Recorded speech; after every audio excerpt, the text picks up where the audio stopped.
Chapter 1248. As a member of the Mu family, this little girl's talent was indeed pretty good, but her natural disposition was too arrogant and proud.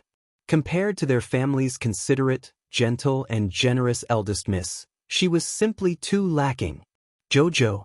Mu Jingrui was speechless.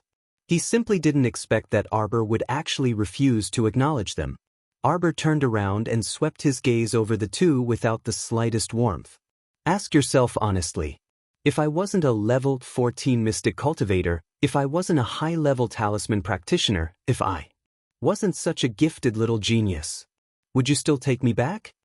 As he spoke, he sneered mockingly. Family also needs to pay attention to fate. Now, it seems that I'm not fated to be with the Mu family. Please, I won't see you out. The white-haired elder was furious. Do you know what kind of existence the Divine Province's Mu family represents? If you don't have the family's protection, you won't be able to go far in the future. Could it be that your sights are only limited to a tiny lower star domain, a mere Mo Kingdom's crown princess? The white-haired elder furiously said. Do you know that if you return to the family with your talent and status, you can even take back your original engagement? You don't need to compromise and marry the crown prince of a tiny lower star domain. Bye. Mu Jingrui coldly shouted, we'll discuss the engagement later. Right now, we're talking about bringing Xiao Qiao home. What bullshit engagement? I won't acknowledge it. If you dare to insult my Lien again, I'll turn you completely into a dead man.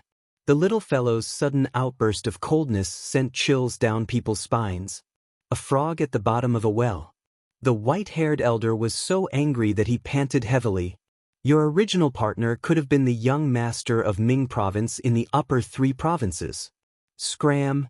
Arbor threw a handful of poisonous sand over, directly blocking the elder's chattering mouth. Qiao Zhongbang and Wei Ziqin dazedly looked at their daughter. Chunying, what are you spacing out for? See the guests out. After saying this, he didn't spare Mu Jingrui and the white-haired old man another glance before leaving the study with a flick of his sleeves, leaving behind the white-haired old man with a rather unsightly expression. Mu Jingrui looked thoughtfully at Arbor's departing figure and didn't say anything for a long time. Wei Ziqin and Qiao Zhongbang looked at each other.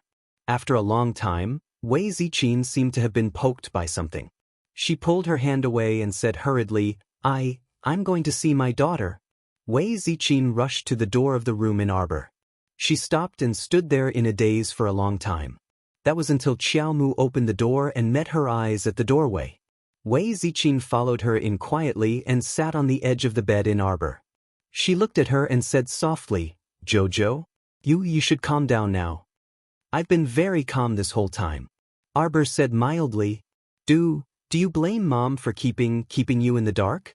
Wei Ziqin anxiously reached out to grab her little hand. Arbor's mind was actually in a mess. She was completely unprepared for today's incident. That Mu family's 7th master came to tell her that she wasn't a member of the Qiao family and that her surname was Mu. This was truly laughable. Jojo, I'm sorry. Mom, what do you have to be sorry about? Arbor turned to look at Wei Ziqin and said seriously, if not for Mom and Dad taking care of me all these years, I might have been long gone. Chapter 1249. No, you're not allowed to spout nonsense. Wei Ziqin's tears immediately flowed down, and she reached out to touch her daughter's face with trembling hands. Jojo, are you still willing to call me Mom? If you're my mom for a day, you'll be my mom forever. She had been on tenterhooks for a long time, but the haze was instantly lifted, and she saw the light. Jojo didn't blame her at all. Wei Ziqin covered her mouth with one hand and sobbed for a while. Arbor wrapped her arm around her shoulder and patted it lightly. Mom, just ignore the words of an idle person. Wei Ziqin shook her head. That person is your 7th uncle. As she spoke, she took out half of a jade pendant tied with a red string from her pocket. This is what your biological mother left for you. I'm giving it to you now. Arbor didn't take it, and her little hand even shrank back a little. Wei Ziqin was stunned, and she looked at her with tears rolling down her face. Jojo, you're not blaming her, are you? No. Arbor indifferently spat out these 2 words with an icy gaze. Although I only spent 2 to 3 months with your mother, I know that she loved you dearly. Wei Ziqin wiped her tears and said, she had just given birth to you, and her body was extremely weak. At that time, an enemy came looking for her. To protect you, she handed you over to me. Arbor interrupted her. Then tell me, who is my biological mother? Wei Ziqin suddenly stopped talking, and her expression also calmed down. She shook her head and said, I swore before Miss that I wouldn't tell her. Before Miss led the enemy away, she told me that your surname is Mu. But to be honest, Mom and your father have always lived in Quoto village with you, so we didn't know much about the outside world. It wasn't until we went to the capital and heard about the talisman aristocratic family, the Mu family, that we vaguely had some guesses. Jojo, do you blame Mom for not telling you? Arbor shook his head indifferently. Mother, my mind is in a mess right now. I don't want to say anything. Wei Ziqin grabbed her little hand and said anxiously, Child, don't blame your biological mother. She didn't want me to tell you because she wanted you to live peacefully and not be blinded by the hatred of the secular world. She doesn't want you to embark on a path that only lives for hatred. Arbor nodded obediently, but his expression was somewhat cold. I understand, Mother. No, you don't. Wei Ziqin's heart was about to break when she saw her indifferent expression. You can hate anyone in the Mu family, but your mother is the only exception. Arbor did not speak for a long time. Wei Ziqin saw that she looked a little tired, so she got up and wiped her tears. Then you should rest well. Mother, then do you know that perhaps because of my biological mother, I've long been targeted by someone? Wei Ziqin's footsteps paused, and she froze in place. What do you mean? Arbor began to understand a little now that those things that happened in her previous life were really not some special coincidence. Her identity was special, and there was simply someone who didn't want her to return to the Mu family in the Divine Province. So since the age of 7, she had already been targeted. In a dark corner that you can't see, there's a pair of eyes that has always been staring at me, Arbor said with a cold expression. Before this, I couldn't figure it out. When did I ever offend someone from Shuntian Prefecture when I was 7? Until today, I finally understand. Chapter 1250. The identity of the Mu family's daughter has brought me disaster from the moment I was born. Arbor's eyes are extremely cold as she looks ahead, a sneer on the corner of her mouth. You didn't tell me anything, and let me live my whole life in ignorance. My hatred from the moment I was born, I can't hide from it. Wei Ziqin stares at the child in front of her in a daze. When she talks about the Mu family, there's not the slightest bit of affection, but more of disgust. The disgust in her eyes is about to flow out. What a joke, a family that has never cared for her even a little bit. Why should she care about them? Even all the disasters in her past were caused by them. Mother, overprotection is actually a kind of harm. Arbor indifferently says, because a lot of times, if we are not strong enough, then it's still the same as before. Even if we want to live the rest of our lives peacefully and smoothly, there might be someone who doesn't want us to live well. Jojo, did something happen that Mother doesn't know about?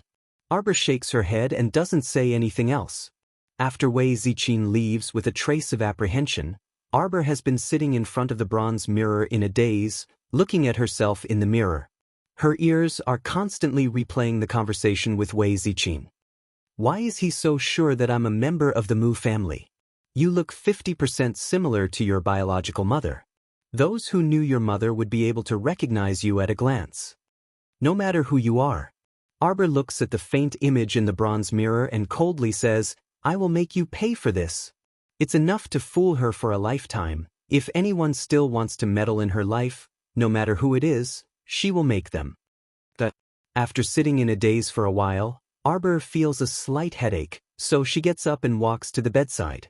She hasn't been sleeping well. It seems that even when she's in a dream, it's very uncomfortable.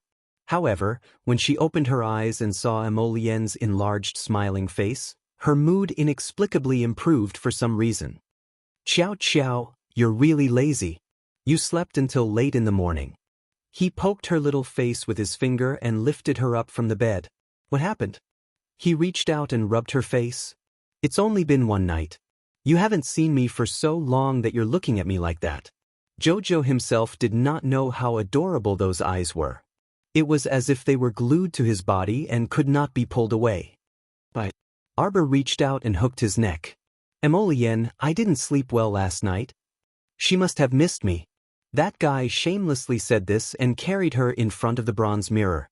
Seeing that she was reaching for the heavenly phoenix violet jade hairpin, he hurriedly pushed her small hand away.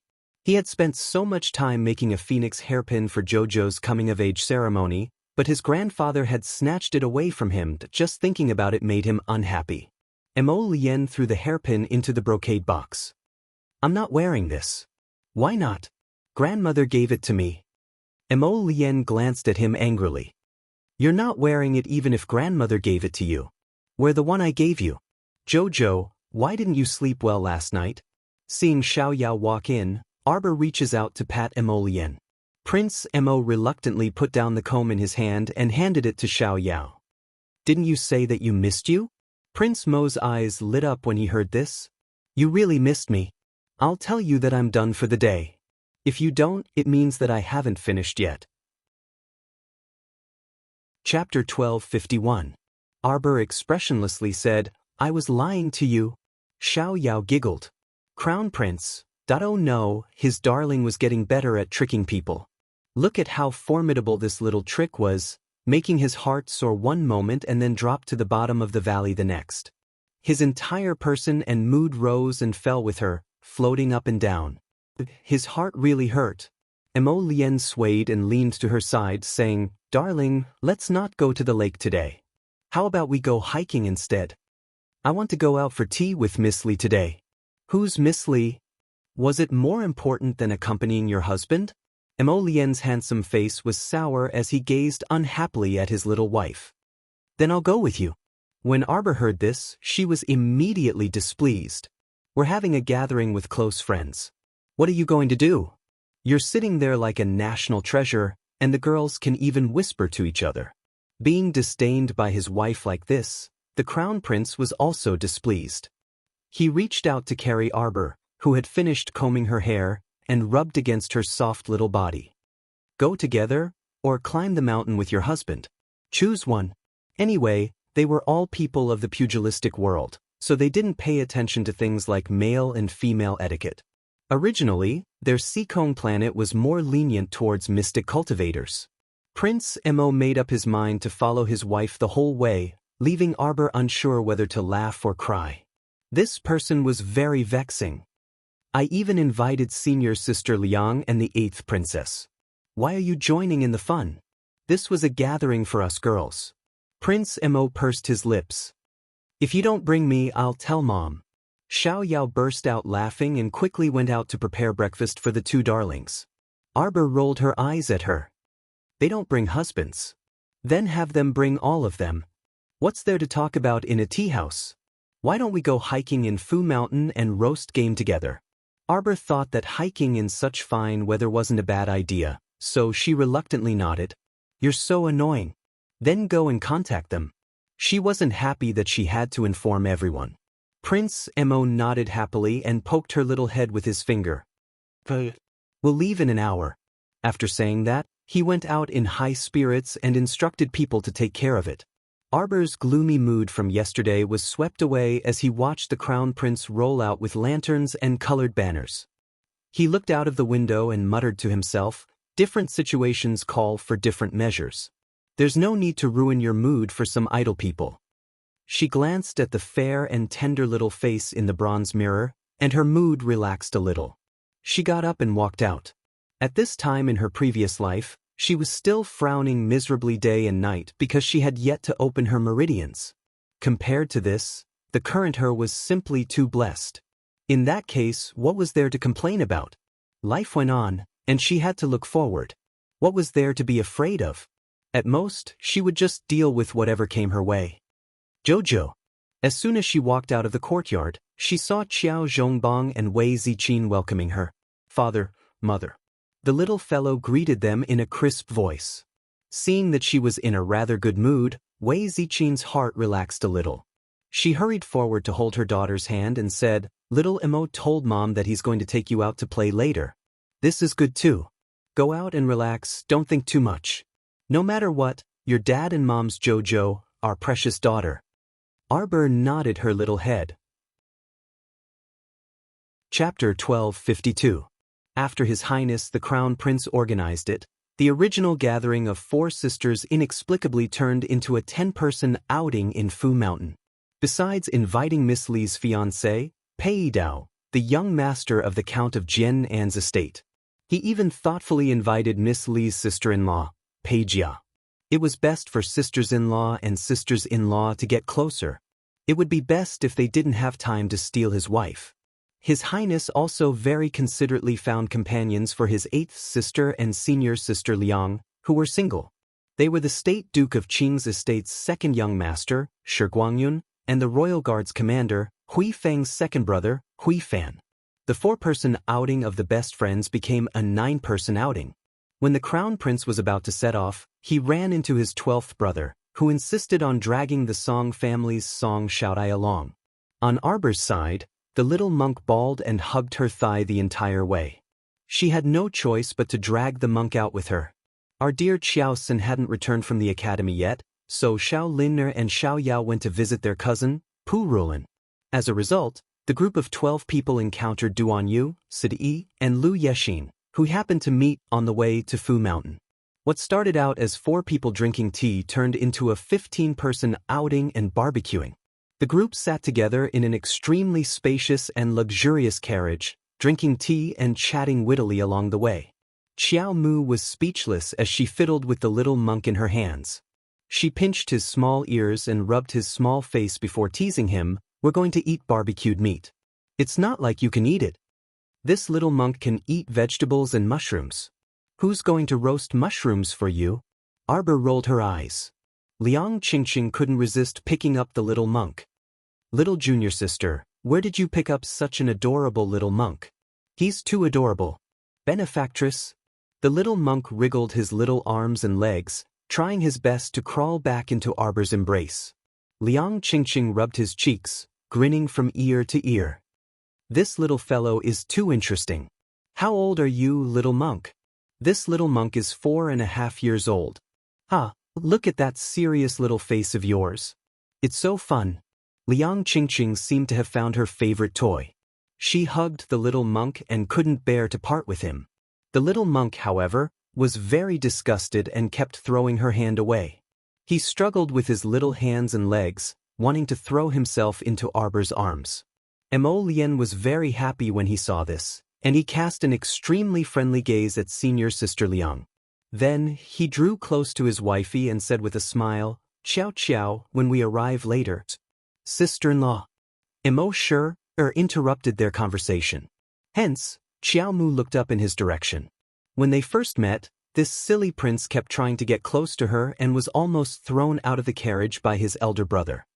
"Big brother, why don't you let me talk to sister-in-law?" Mo Yu said angrily.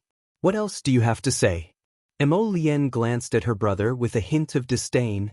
"That's all you've got? You're just thinking about Tao." "What peach?" Arbor blinked. "Eldest sister-in-law." The mention of this poked at Mo Yu's sore spot. He immediately pulled a long face and said, "Big brother is so mean. He's so petty that he won't even let me look at the Tao that you gave him. He wasn't like this in the past." Mo Lien pursed his lips and said to Arbor in a low voice, "Give him 2 peaches and stuff his mouth. He's been nagging about this peach for about 7 to 8 years. Chapter 1253. Eldest brother, you're still mocking me. Mo Yu huffed. Mo Lien helplessly glanced at him and shook her head. The youth was wearing a dark-colored, narrow-sleeved, short-collared robe today. His black hair was casually bundled up, making him appear to be in high spirits. His looks and talents were good, and he was also intelligent and sensible. It was just that he was still a little uncertain. It was no wonder that when she told Royal Father last night that she wanted to entrust the country to you, Royal Father revealed "and the sky is falling" expression. She wished for nothing more than to hug his thigh and wail bitterly. In reality, although Yu was still young, some of his views and insights were quite profound. He was a good child.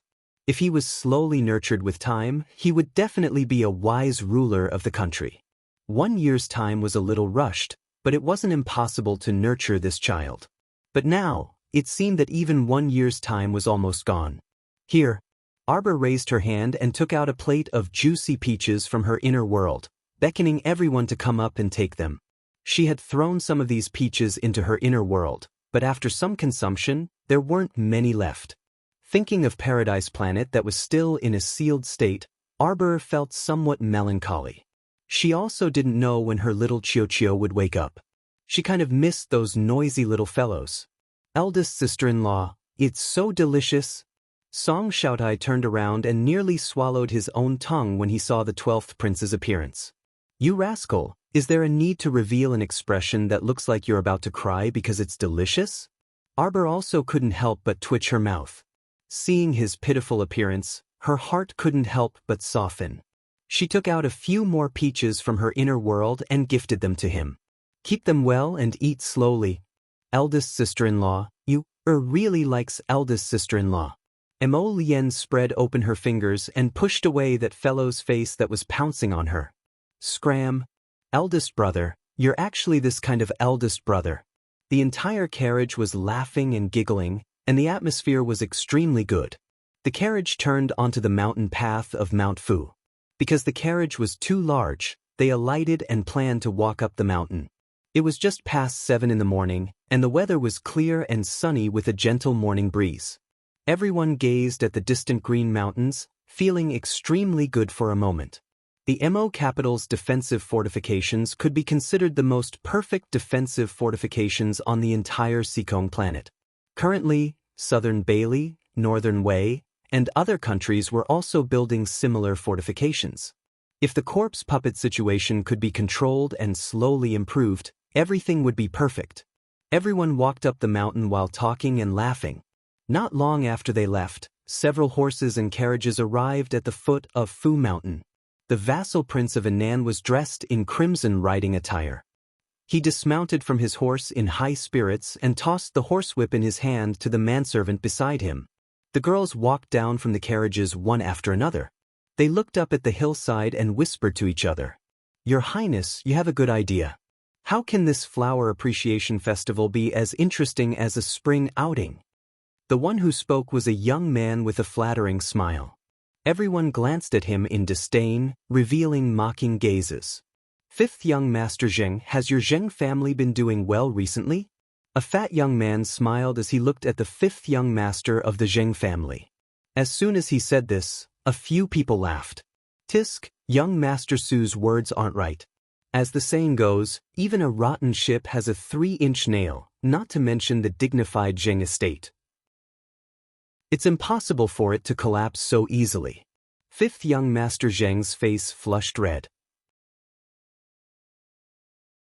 Chapter 1254. Thus, everyone followed suit and mocked him, causing his face to turn as red as a monkey's, but Fatty Wu Shaun, couldn't stand it anymore, and he couldn't resist cursing. You don't need to gossip about the Zheng estate. Let me tell you, sixth young master is my brother. No matter what, you shouldn't ridicule the Zheng estate's people out of consideration for sixth young master. When everyone heard this, they also recalled that Zheng family's young prodigy, sixth Zheng, and they couldn't help but shut their mouths in boredom. When the vassal prince of Anan saw this, he didn't say anything else. He turned to look at a young girl standing gracefully among the young ladies and said with a smile, "After you, Commandery Princess." Yin nodded and leisurely made her way up the mountain with small, light steps while maintaining her graceful and luxurious bearing. The vassal prince of Anan's eyes flickered, and he immediately walked up alongside her. He said with a smile, "If Commandery Princess feels tired, I can order people to carry you up in a small sedan." Commandery Princess Ingen replied softly, "Thank you for your concern, vassal prince. We are out for a walk. If we don't climb the mountain and rely on a sedan for everything, wouldn't it lose the meaning of a walk?" Commandery Princess is right. The vassal prince of Anan chuckled and said with a nod, "Then let's go up. Supposedly, if we reach the summit before noon, we can see Fu Mountain's marvelous scenery under the red sun." It is indeed so. Eden smiled faintly and said, Fu Mountain scenery has always been very good. If Vassal Prince is free, there is no harm in coming here for a walk. The two people led the way as they chatted and laughed. Behind them, 7 to 8 orioles and swallows jostled behind them, winking at each other in disdain. Look at her, she looks so smug. If the Queen Dowager hadn't adopted her, how could she have her current glamorous and dignified appearance? Wouldn't she still have to curl up in the declining Marquis of Sujan's estate like a pitiful worm? A noble lady couldn't stand Commandery Princess Anne's pretentious appearance and couldn't resist commenting sourly, oh my, isn't this the miss of the Lu family? Why you so envious? This sour stench is truly overwhelming, and I can't even block it. The third miss of the Marquis of Placation's estate, Su Mingzhu, mocked. Third sister. Su Mingxin, the younger concubine-born sister, saw that she was going to stir up trouble again. With just a few words, the young miss of the Lu family was glaring at her angrily. Su Mingxin couldn't help but reach out and pull on her sleeve. Su Mingzhu angrily flung her fourth sister's hand away. Am I wrong? What a joke, that was Commandery Princess the Queen Dowager's favorite. How could she not hug her thigh tightly? It was one thing for these idiots to offend Commandery Princess Ian, but they shouldn't let the Commandery Princess misunderstand that she, Su Mingzhu, was also picking on her and speaking ill of her behind her back. Miss Lu glared angrily at Su Mingzhu several times before turning her face away and ignoring her. The other young ladies were like stars surrounding the moon, hugging a veiled woman who raised her head and smiled fawningly. Fengyan, didn't you say that second young master would come today? Second cousin brother has something urgent to deal with, young Fengyan said proudly. However, when he glanced at those girls from the corner of his eyes, he couldn't help but feel cold and mocking. These idiots, how could they have the right to have a crush on her second cousin? After walking for about an hour, the group of people walked for a long time. Suddenly, they heard Commandery Princess Ian exclaim, and everyone looked over. They saw a large group of young men and women sitting in a circle on the small slope at the top of the mountain. When they saw them walking over, they also turned to look at them. Your Highness, what a coincidence! Chapter 1255. Commandery Princess Ian smiled excitedly. Heavens, could this be fate? The two people did not have any agreement, yet they met without any warning. What was this if not fate? Evidently, this hilarious Commandery Princess had completely treated the crowd around the Crown Prince as background scenery. Ah, it's His Highness. His Highness the Crown Prince is also here. Miss Lu, Su Mingzhu, and the other young ladies all looked over with flushed faces, as if they had seen something excited. The vassal Prince of Anen laughed heartily and was the first to greet with cupped fists. Greetings to His Highness. Is His Highness bringing the Crown Princess on an outing? The 12th Prince is also here. Brother Guangyun, everyone, sorry for the disrespect. Mo Lien reflexively swept him a glance before nodding dryly at him. Shi Guangyun and the rest stood up to greet and exchange pleasantries. During this time, Darling Qiao, Senior Sister Liang, Duan Yu, and the rest did not even lift their butts as they sat there calmly and continued to eat. There was already quite a bit of roasted game on the plate, and several large pieces of rabbit meat were currently flipping on the grill. The aroma wafted over as oil sizzled out. After walking for an entire morning, it was already close to noon. The vassal Prince of Anan's entourage was rumbling with hunger, so their eyes involuntarily focused on the food on the grill. It was too sumptuous. Other than roasted pork, beef, mutton, and so on, the Crown Prince's entourage had also prepared all kinds of fruits and vegetables. They really knew how to enjoy themselves. However, after waiting for so long, no one from the Crown Prince's entourage invited them to sit down and eat together? Was this appropriate? Shouldn't they play together and share their food when they met by chance on the mountain? Arbor discovered that a flock of orioles and swallows were staring at her with very strange gazes. How could she know that they were waiting for her to invite them? Among the women, her status was the noblest. As long as she invited them, the others definitely would not have any objections. 8th Princess Mo Yu was about to go crazy from holding back her laughter. According to her interactions with them, These people were probably going to die, her little sister-in-law definitely did not think of inviting them at all. Because they were not familiar with each other. The smile on Mou's face widened infinitely. Arbor's gaze swept across the group of women one by one. He raised his hand and gave the little monk a radish stick, stuffing it into his hand. He calmly took half a rabbit leg and said to Mou and the others, "Eat it while it's hot. Don't waste it. Benefactress, you can roast the mushrooms. It's delicious. Do you want some minced meat? I'll give you some minced meat roasted mushrooms. It smells good." Arbor winked at him. "No." The little monk angrily shouted. "This little monk is a vegetarian." Liang Qingqing saw that he was extremely cute and couldn't help but reach out to touch his little bald head. "Little monk, why don't you renounce asceticism?" "Nonsense." The small monk opened his small hands and forcefully pushed Liang Qingqing's palm away. "Why would this little monk want to renounce asceticism? How can you marry a wife if you don't renounce asceticism?" Liang Qingqing teased. "Hurry up and renounce asceticism so that you can marry a wife when you grow up." When the little monk heard this, he looked up pensively. Before he could say, "Marry a benefactress," Mo Lien stuffed a radish stick into his mouth. "Don't, you should continue being a monk." When the vassal prince of Nan and the others saw that they were completely ignoring them, they couldn't help but feel somewhat embarrassed. The commandery princess's eyes flickered. Just as she was about to step forward, a masked gray-clothed man suddenly appeared in front of her and hacked at her with a saber. "Be careful, commandery princess." Chapter 1256. However, the vassal prince of Anan, Cho Fu, strode forward and fiercely embraced commandery princess Ying An's slender waist with his ape arms. He hugged her tightly and pulled her into his arms. This action was truly done in one go, and it was very manly. However, the two were not husband and wife after all, and they had never been engaged. This kind of overly intimate action appeared extremely strange in everyone's eyes. Many of the noble ladies covered their mouths with their hands in shock. Yingjian was also a bit alarmed and furious. She originally wanted to struggle, but the vassal prince of Anan's iron arms encircled her waist firmly, so she could not break free for a while. Amidst everyone's cries of shock, vassal prince Cho Fu swiftly struck the gray-clothed person's chest with his palm. The gray-clothed person did not even grunt, merely retreating a step after the vassal prince of Anan's palm strike. In the span of a breath, the person charged forward fearlessly, looking as if he was going to kill commandery princess Yi An with a single strike.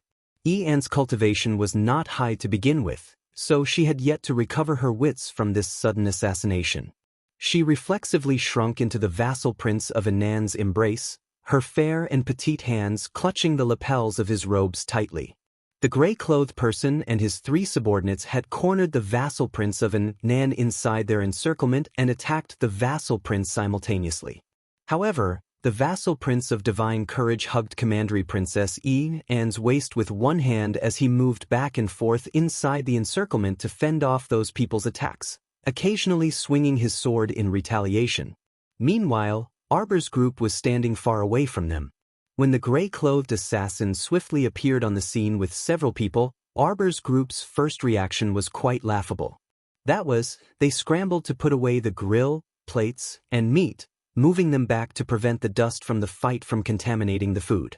That was why everyone was expressionless when they saw the vassal prince saving the damsel in distress. After moving the food and utensils to a safe distance, everyone sat down on the lawn and continued to drink tea and eat meat calmly. After the vassal prince of Anan stabbed that gray-clothed person with his backhand, the gray-clothed person quickly waved his hand and left swiftly with the assassins. Everything happened so quickly that it didn't even take 5 minutes to finish a cup of tea. Duan Yu shook his head speechlessly. "Your acting is too fake." With this bunch of people's intelligence and their fake acting, they simply couldn't fool Duan Yu, Si, and the others. Prince Simo smiled and said, "It's fine. Just treat it as an after-dinner entertainment." "What entertainment? I don't understand." Liang Qingqing didn't have many tricks up her sleeve. She didn't know what these people were talking about. He only knew that the people in the imperial court were very calculative. Arbor creased his brows. After glancing at Ian and the vassal prince of Anan, he retracted his gaze and told Liang Qingqing, "Ignore them. A bunch of clowns." In order to win the beauty's favor, the vassal prince of Anan actually arranged such a baffling scene of a hero saving the beauty. It was really hard for people to have a good impression of him. On the other end, after the vassal prince of Anan soothed the frightened commandery princess Ian gently, the farce finally came to an abrupt end.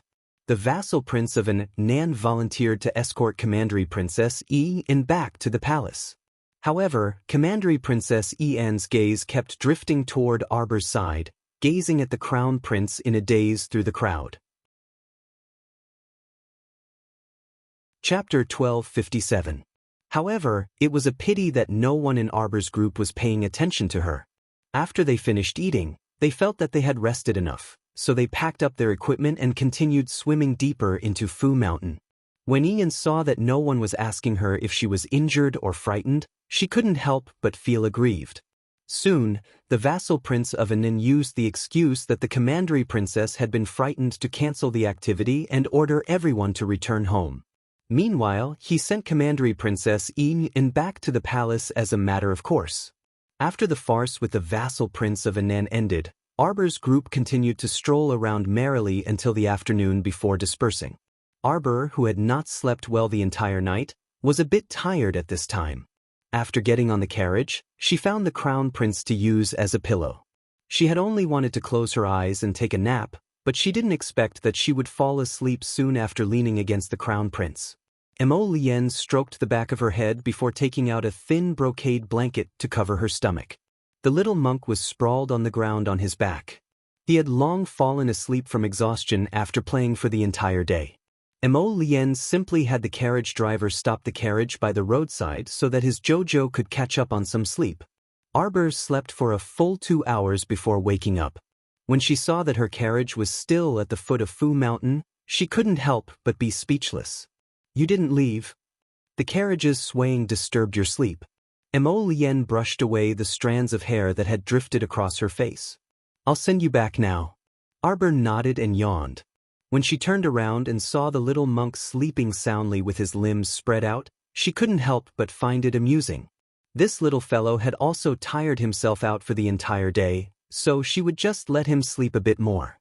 The carriage driver exhaled before driving the carriage away from Fu Mountain and into the city. Mo Lien took out the tea and snacks that he had prepared beforehand from the carriage compartment and fed his wifey for a while. Arbor seemed to have thought of something, and she couldn't help but ask curiously, "Mo Lien, why do you think that vassal prince of Anan did that? He wants to marry commandery princess Ian as his wife? He likes her?" Mo Lien couldn't help but laugh. What's there to like or dislike between them? At most, it's about benefits. The little guy curled his lips and was about to take a sip of tea when he suddenly felt the carriage stop. She almost spilled the tea that was about to reach her mouth. The crown prince's eyes were sharp and his hands were fast. He hurriedly grabbed her small hand and helped her stabilize her body. What happened? The coachman's driving skills were quite good. He wasn't usually so reckless, driving the carriage so bumpy. "Your Highness, yes, yes." The coachman's tone was filled with surprise and helplessness. Arbor lifted the curtain and saw a carriage stopped in the middle of the busy street. The woman standing in front of the carriage with her hands on her hips and 4 or 5 palace guards behind her did look familiar. "Mo Lien, come and take a look." "Who's this? He looks familiar." Arbor couldn't help but tug at his sleeve. Prince Mo moved his head to her side and looked outside. His face darkened almost instantly. Seeing his expression change instantly, Arbor couldn't help but ask curiously, "Who is this person?" "Fourth Princess Mo Shuang." It was this woman who was blocking the middle of the road. She simply didn't care about the Wang clan's dignity at all and completely disgraced the Mo clan. Mo Lien was about to lift the curtain and alight from the carriage with a dark face. Chapter 1258. Mo Lien's handsome face darkened. Just as he was about to get off the carriage and berate her to stop, he heard the 4th Princess Mo Shuang abruptly shout, "Do it." 4 to 5 guards in the procession surged forward, trying to break through the carriage in the middle of the road. The passers-by hurriedly moved aside, all of them looking at that woman strangely. Arbor leaned against the carriage window, watching with great interest. From time to time, he would tug at Emolien's sleeve and ask, "Emolien, guess what's inside that carriage?" Prince Mo's expression already couldn't be any darker. He practically didn't need to guess to know what this fourth princess Emo Shuang was blindly excited about. There had to be a peerlessly handsome man inside this carriage. Otherwise, she wouldn't have spent so much effort blocking the road to rob someone, and also trying to break the carriage because the fourth princess Emo Shuang was completely uninterested in anything other than handsome men. Her greatest hobby in this life was to collect all kinds of handsome men. It would be best if she could bring all of them back to her princess residence to raise. If it weren't for the great king fiercely cutting her monthly allowance, this fellow reckoned that her princess residence would soon be unable to accommodate any handsome men. Everyone knew that this was definitely an oddity in the Mo kingdom capital. This princess's strange anecdotes could go on for 3 days and 2 nights without stopping. At this time, seeing that she had blocked a carriage and was in a deadlock with the other party, several commoners who recognized the princess all stopped in their tracks and looked over curiously. However, they were well aware that this princess's temperament wasn't very good, so they couldn't help but provoke this fellow. Everyone only silently hid in a corner to watch the show. Before long, they saw the carriage wall being pulled open with a bang, and a figure flew out with a whoosh. His feet tapped lightly on a stall, and he was already rapidly flying in Arbor's direction. Wow! The crowd of onlookers all revealed expressions of as expected of a handsome man, and swept disdainfully at the fourth princess Emo Shuang. Heavens, sure enough, Princess Emo Shuang was snatching handsome men on the streets again. This temperament of hers probably wouldn't change even if she died. Arbor was leaning against the window of the carriage, watching the show. Suddenly, the carriage stopped in the middle of the road, was pulled apart, and a person flew out from it. She glanced around and couldn't help but be stunned. Wasn't this the Qin estate's Grand Duke Ziqin Xian? Emolien is the Qin family's first Qin. I saw it. Emolien's handsome face was dark, and he was so angry that he didn't want to talk. He raised his hand and hugged Arbor. Don't. His carriage was kicked from the outside, and a figure rushed into the carriage in a panic. When he saw Arbor, his eyes suddenly lit up. The moment she opened her mouth, she screamed in panic, "Jojo, save me!" His figure flashed and pounced toward Arbor in the carriage. Scram! Prince Emo kicked out without hesitation, aiming for the man's face. Eldest Qin quickly dodged to the side, rolling and crawling into the carriage, hiding behind Arbor. "Jojo, save me!" Before Xiaomu could speak, she heard the carriage driver's blood-curdling scream from outside. Then, the carriage curtains were forcefully torn apart, and a woman fiercely jumped into their carriage.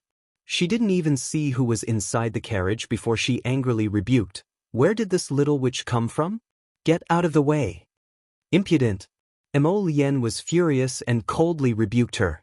Fourth Princess Emo Shuang instinctively shuddered, but when she saw the crown prince sitting in the carriage, her pretty face instantly turned pale. Today was over. Sleep was over. Chapter 1259. Heavens, heavens! Why was the crown prince here? Emo Shuang covered her mouth with her hand and revealed a shocked expression. She then swept her gaze over Arbor and finally recognized him. "It's you!" That day, she had barged into her father's palace and begged him to grant her the eldest young master. At that time, her father had been imprisoned by the demon law in the main hall because of this damned crown princess. Sitting in her father's bedchamber and eating leisurely, Gong Chong, and didn't dare to offend her. Emo Shuang's scalp was about to explode. She finally understood that her brainless act of barging into the crown prince and crown princess's carriage. She wanted to cry but had no tears. Usually, when she saw the crown prince, she would run as far away as she could. But she didn't dare to be impudent in front of this crown prince. If she offended the crown prince, her days would be even more difficult. Crown prince. Emo Shuang smiled embarrassedly and took a step back. She didn't dare to step forward again, but her eyes couldn't help but linger on the eldest young master, who was huddled in the corner. The eldest young master was meekly and weakly huddled in the corner of the carriage, hiding behind Arbor and biting his fingers. He had a "This young master is so scared" look as he looked pitifully at Arbor. Arbor only glanced at him and couldn't help but turn his head back. The eldest young master was stunned and wondered in his heart, just now Mu Xiaobao's glance, did it have a hint of disdain? Arbor really does have a lot of disdain. A grown man was actually chased like a dog by this fourth princess Mo Shuang, who had no cultivation at all. It would be strange if she didn't despise him. Xiaobao?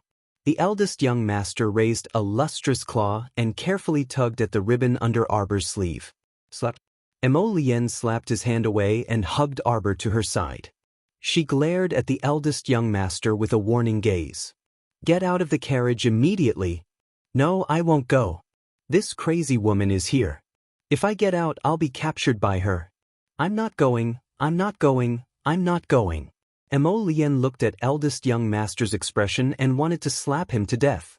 What the hell was he pretending for? With his cultivation, how could he be so powerless when facing a woman with no cultivation in a place like the lower realms? No one would believe it. "Little treasure. Don't be noisy."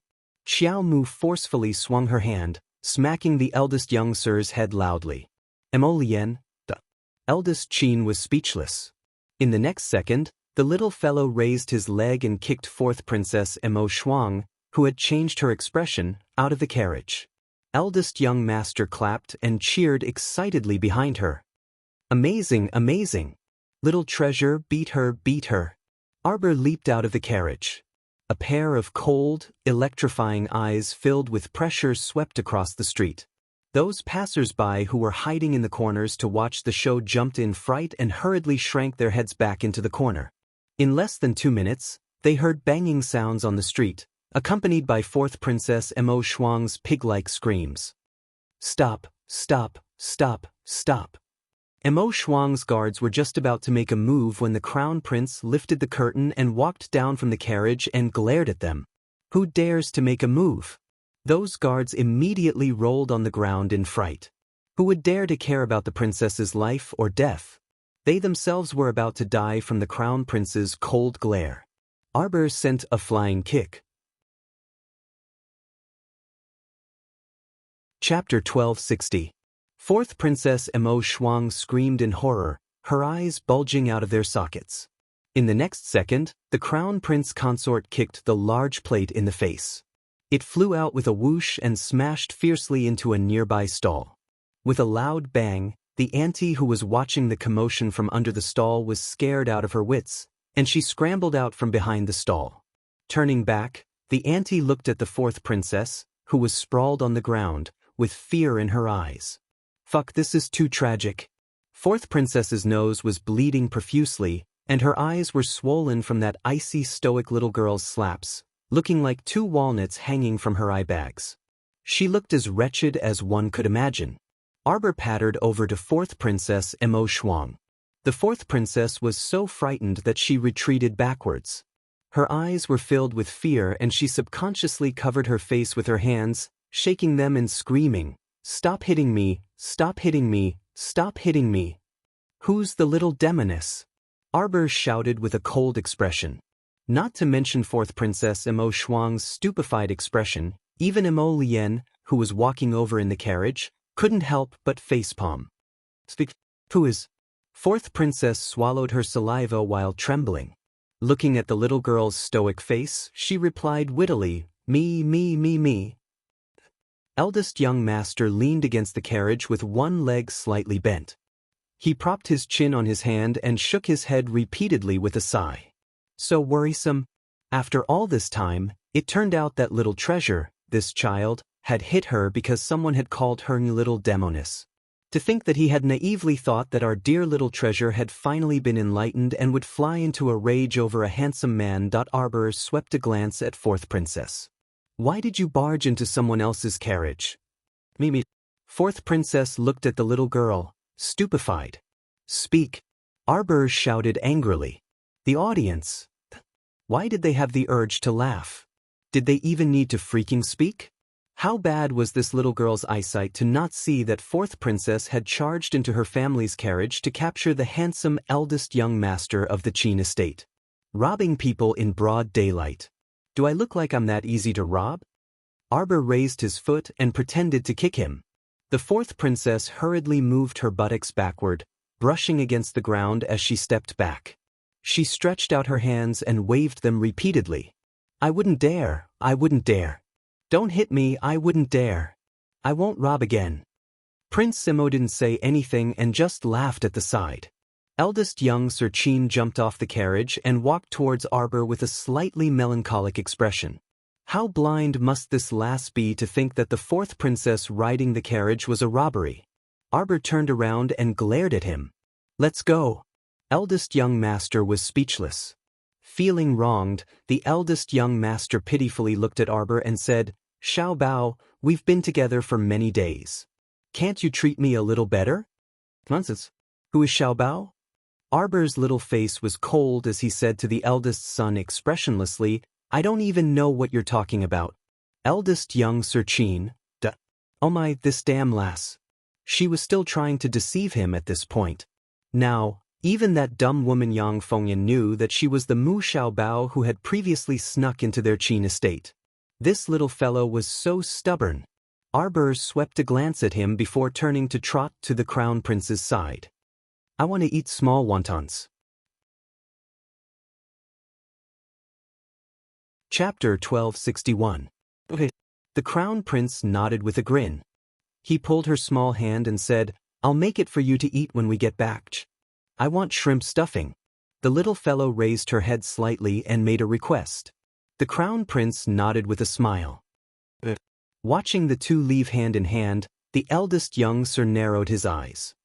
He swept a glance at the fourth princess, who was stammering as someone helped her up, before concealing himself into a side alley with a flash. Young sir. A shadow guard in black bowed to him. How is it? Shuntian Prefecture's strongholds within the Mo Kingdom capital have all been uprooted. That person said in a low voice, that person has begun to secretly make a move against Ani Prefecture again. I'm afraid that it won't be long before all of the 6 prefectures' forces disappear from Mo Kingdom. The eldest young sir chuckled. Just watch. It has nothing to do with us. Lu Yizhi is dead, and even that good second brother of mine turned a deaf ear to it. Why should I meddle in other people's business? He's the future patriarch of the Qin estate. He's the one who has to worry about and control the overall situation. The eldest young sir's lips curved in a grin. He then waved his hand and said, Go back. No need to come find me again in the near future. That person vanished without a trace in a flash. Eldest Qin chuckled and walked back to the Qin estate. After today's ruckus, that brainless princess probably wouldn't dare to come find him for a while. He was so annoying to this fourth princess recently. How could there be such a shameless woman who didn't know her own worth in this world? Why didn't she look in the mirror and see her own virtue? Although he was amorous and loved all the flowers and plants in the world, he couldn't nibble on just any flower and plant. Sigh, when he thought of that wild and untamed little flower among the flowers, the eldest young sir's eyes couldn't help but narrow. Oh, it was indeed very worrying. Not long after the eldest young sir's figure disappeared, Wang Chung appeared in that small alley. He frowned slightly before disappearing. The second young sir had him follow the eldest young sir, but he didn't find anything suspicious about the eldest young sir even after watching for a long time. In any case, they were all members of the same estate. Presumably, the eldest young sir wouldn't do anything detrimental to the Qin estate. In the evening, in a tea house in the Mo Kingdom capital, 2 beautiful girls were sitting in a private room on the 2nd floor. The waiter who served the tea could not help but sneak a few glances before packing up the tea tray and walking out. I asked Miss Xen out today because I wanted to talk to you about the matter of those 20,000 mystic currency. Commandery Princess En smiled rather embarrassedly. I'm not afraid that Miss Xen will laugh at me. Last time, in order to buy that life-prolonging pill, I practically emptied out all my savings. I had originally planned to gather the money for Miss Xin in the next 2 days, but from the looks of it now, I really can't. As Commandery Princess Ian said this, She looked a bit embarrassed. Xnu her giggled and raised her fan to cover her small mouth. Miss Xuan, aren't you treating me as an outsider by saying that? Since we're all friends, I don't care about that little bit of money. Commandery Princess Yan's eyes involuntarily brightened, and she quickly said with a smile, how can I accept this? Deep down, she really hoped that this Miss Xian would waive her loan of 20,000 mystic currency, but she was too ashamed to say this. Hence, she asked her out and waited for her to waive the loan. Now that she saw Miss Xian being so tactful, Commandery Princess Yan was secretly happy, but she didn't show it on her face. Chapter 1262. Xuan is definitely going to befriend Miss Xen. Commandery Princess Yan raised her teacup and smiled at Xen. Let me toast Miss Xen with tea in place of wine. The two people drank several cups of tea with ulterior motives. It was not until an hour later that Xen stood up to leave. After exiting the tea house, Baoyan couldn't resist looking back and pursing her lips as she mocked. What Commandery Princess Yi? She can't even return 20,000 mystic currency. Does she think that other people don't know her identity? Young master, why must you get close to this woman? You talk too much. Xnu swept Baoyan a cold glance. I told you not to follow me, yet you insisted on following me. I have my own matters to attend to. Baoyan couldn't help but get anxious. You aren't still thinking about that stoic-faced crown princess, right? Last time, we almost couldn't even leave the Mo Kingdom capital. What do you know? After saying this, Xenu didn't say anything else and walked towards the tavern with a wave of her hand. He wanted to stay here and find a chance to talk to Lil Blockhead. Wasn't resigned to it. As for Commandery Princess Yi, she was in an excellent mood after leaving the tea house. She strolled the streets with Su, planning to stroll around for a while before returning to the palace. As the saying went, one was free from debt. She had just dumped her 20,000 mystic currency debt, so she planned to go to a jewelry store she was familiar with nearby to pick out a first-rate piece of jewelry for herself to celebrate. Su also appeared extremely happy as she walked beside her. At least that Miss Xian is tactful. It is her great fortune to be able to befriend someone as honorable as Commandery Princess with a mere 20,000 mystic currency. Commandery Princess is peerlessly talented, humble, and gentle. She had begged for 8 lifetimes to be able to befriend Commandery Princess. Commandery Princess Yan pursed her lips as she walked with a smile. Su had a glib tongue, so as long as she didn't say anything out of line, Yan liked her very much. All of a sudden, Yan stopped in her tracks as her gaze fell on the two women who were walking towards her. His originally good mood was suddenly replaced by anger in his heart. Her smile also froze on her face. One of the women walking towards her was wearing a hairpin that was exactly the same as hers, and the style of her clothes was also similar to hers. The yellow mattress matched with the pink skirt. However, the other party's skirt looked slightly more exquisite than hers. There was a group of colorful butterflies embroidered on the hem of the skirt. When she walked, the skirt fluttered and the butterflies danced. It was a beautiful sight. Yan's fury involuntarily erupted from the bottom of her heart. Seeing this, Su hurriedly turned around and secretly gave the two hidden shadow guards a look. Very quickly, the two shadow guards caught up with the two ladies. After turning a corner, they stopped them in an alley. Yan slowly walked into that alley with Su, sizing up that young lady who was dressed similarly to her. The more she looked, the more fury in her heart flared up. That woman's appearance was unremarkable. Her eyes were also very small, and her facial features were not even 1/10 of Yan's beauty. At this time, the two young ladies that had been stopped by the hidden guards were hugging their heads and curling up into a ball as they gazed at Yan's party with trepidation. Miss, what business do you have? Baoyan walked up and slapped the butterfly skirt girl's face. Audacious! You actually intend to impersonate our Commandery Princess? The butterfly skirt girl was stupefied at once. She simply couldn't understand why this Commandery Princess in front of her had stopped her. Chapter 1263. According to the little girl's words, It was because her clothes were similar to this commandery princess's? But could she be blamed for this? How could she have known that she would get into a conflict with an inexplicable person because of these clothes and this piece of jewelry when she went out today? You're crazy.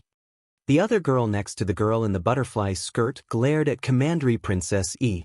Ian was infuriated, and she slowly walked up to her with narrowed eyes.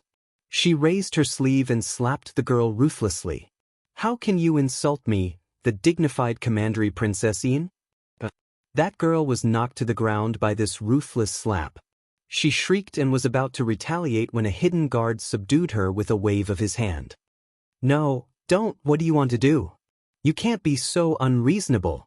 You can't. The girl in the butterfly skirt looked at Commandery Princess Ian in terror, but she was subdued by another hidden guard just as she was about to step forward. Someone come quickly, help me. What the hell? How can there be such an unreasonable person in this world? The girl in the butterfly skirt shrieked as she struggled. Commandery Princess Eid and gazed at her coldly as an excited glint surfaced in her eyes. Hold them down. No, don't. Don't. The girl in the butterfly skirt looked in horror at the small knife in Commandery Princess Ian's palm as she shook her head repeatedly while crying. Ian revealed a sinister smile as she stepped forward and suddenly slashed at that girl's face with the knife. Ugh. The two girls screamed in pain from the depths of the small alley. Ian continued to wear a gentle smile as she disfigured that girl's face with the knife. As she slashed, she recalled her childhood. She was like a pitiful little bug, huddling in a flock of orioles and swallows as she was kicked and beaten. She seemed to see the Marchioness of Sujan's youngest daughter again, standing in front of her with her head held high and declaring, "Go, strip this damn girl of her clothes. She really is a little bitch that is unwilling to be left out. She even dared to secretly wear my old clothes and have delusions of showing her face in front of cousin. Strip her. Beat her to death. Who wants to wear your old clothes? Who wants to wear them? What who Shuain, where in the future will definitely be one of a kind in this world. Bitch. Ian's expression was a bit crazed as she slashed the girl in the butterfly skirt's face until that face turned into a bloody mess. Afterwards, she started laughing merrily. Remember not to dress like me in the future. Commandery Princess Ian patted the unconscious girl in the butterfly skirt with her small, bloody hand. The youngest daughter of the Marquis of Sujan, so what if she was honorable? Now, he was still lying in bed like a living dead for years. She gouged out the woman's eyes, pulled out her tongue, broke the tendons in her arms and legs, but did not let her die. See, what a kind person she was. Anyone who went against her would not have a good ending. Princess, the two of them have fainted. Su Yur's beautiful little face revealed a hint of viciousness and a sinister smile at this moment. Break their limbs, cut off their tongues, strip them naked, and throw them into the nearby brothel. This is just a small punishment for talking back to me without any regard for seniority. Ian said this with a gentle expression. Afterwards, she turned around and left the alley, abandoning the two girls that she did not know as if they were trash. Very quickly, the two tragic passers-by were taken away by the secret guards. Chapter 1264. No one knew that such an inconceivable thing had happened in this alley just now. After Ijin exited the alley, she put on her modest and kind Commandery Princess mask and boarded her carriage, returning to the palace in a good mood. It's been a long time since I went back to the Marquis of Sujan's estate to visit my paralyzed younger sister. Commandery Princess Ian said with a smile, find a day to go back to the estate and visit her. Immediately nodded in understanding and responded with a smile. The carriage followed the spacious limestone path to the palace gates. When the guards saw that it was Commandery Princess Ian's carriage, they immediately let her in. Commandery Princess Ian lifted the curtain and nodded at the guards with a smile. When the carriage stepped onto the palace path and slowly headed for the Queen Dowager's Longevity Palace, Commandery Princess Ian glanced in the direction of the Eastern Palace and thought, "One day, I will become the most honorable woman in Northern Mo. I won't have to live at the whims of others anymore." After the coming-of-age ceremony, the Chiao estate started preparing for second uncle's wedding. During this period of time, Wei Ziqin was as busy as a spinning top. In order to get second uncle out of singlehood as soon as possible, the entire family was really pouring in all their energy. In addition, after second uncle's wedding, the crown prince's wedding was just around the corner, so the entire Qiao estate was in high spirits. It was as if all the servants and maidservants had been injected with chicken's blood as they busied themselves all day, tidying up here and there, inside and out. This maid arbor, this idler, appeared to be an eyesore. In the afternoon, darling Qiao was sitting in her small courtyard, drinking tea and eating dried fruits while also flipping through medical books and dozing off. Then she heard from outside that Madame Ren had come. Madame Ren naturally came to find her mother, so it had nothing to do with her. Arbor flipped through the medical books for a while before tossing them to the side, planning to take an afternoon nap under the faint sunlight. Everyone in the room was busy, yet she was the only one who was idle enough to count mosquitoes. Arbor had just closed her eyes when she heard the sound of footsteps coming from the lounge chair. A maidservant hurried over and bowed, saying, "The crown princess, the miss of the Count of Jian'an's estate, has come to visit." Arbor sat up and nodded. "Oh, it's Miss Pei. Invite her in." Soon, the young miss of the Count of Jian'an's mansion, Pei Jia, was led over with a personal maidservant. The girl looked to be about 17 years old and was a little shy by nature. When she saw Qiao Mu, she smiled timidly. "Greetings to the Crown Prince Consort. Last time, after receiving the Crown Prince Consort's hospitality at Fu Mountain, Mother instructed me to come forward to return the greeting." The maidservant behind her hurriedly stepped forward and tugged at her sleeve. She was speechless in her heart. She was a foolish young miss. How could she say such a thing? As Pei Jia spoke, she felt that there was something wrong with her words.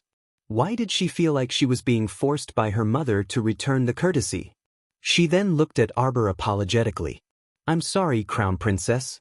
Pei Jia is clumsy and doesn't know how to speak." Arbor glanced at her and patted the stool beside him. "Sit." Arbor had already noticed that during the gathering at Fu Mountain that day, Miss Pei was a little shy and sat in the crowd like a little transparent. If it weren't for Mou and Liang Qingqing teasing her from time to time, she probably wouldn't be able to talk to anyone for the entire day. Her elder brother, Pei Dao, was also a man of few words, but he seemed to be a considerate person to Miss Li. The Countess of Jian'an was a fortunate person. Arbor nodded. Seeing that Miss Pei's gaze was fixed on the medical book beside her, he asked, "Do you want to read it?"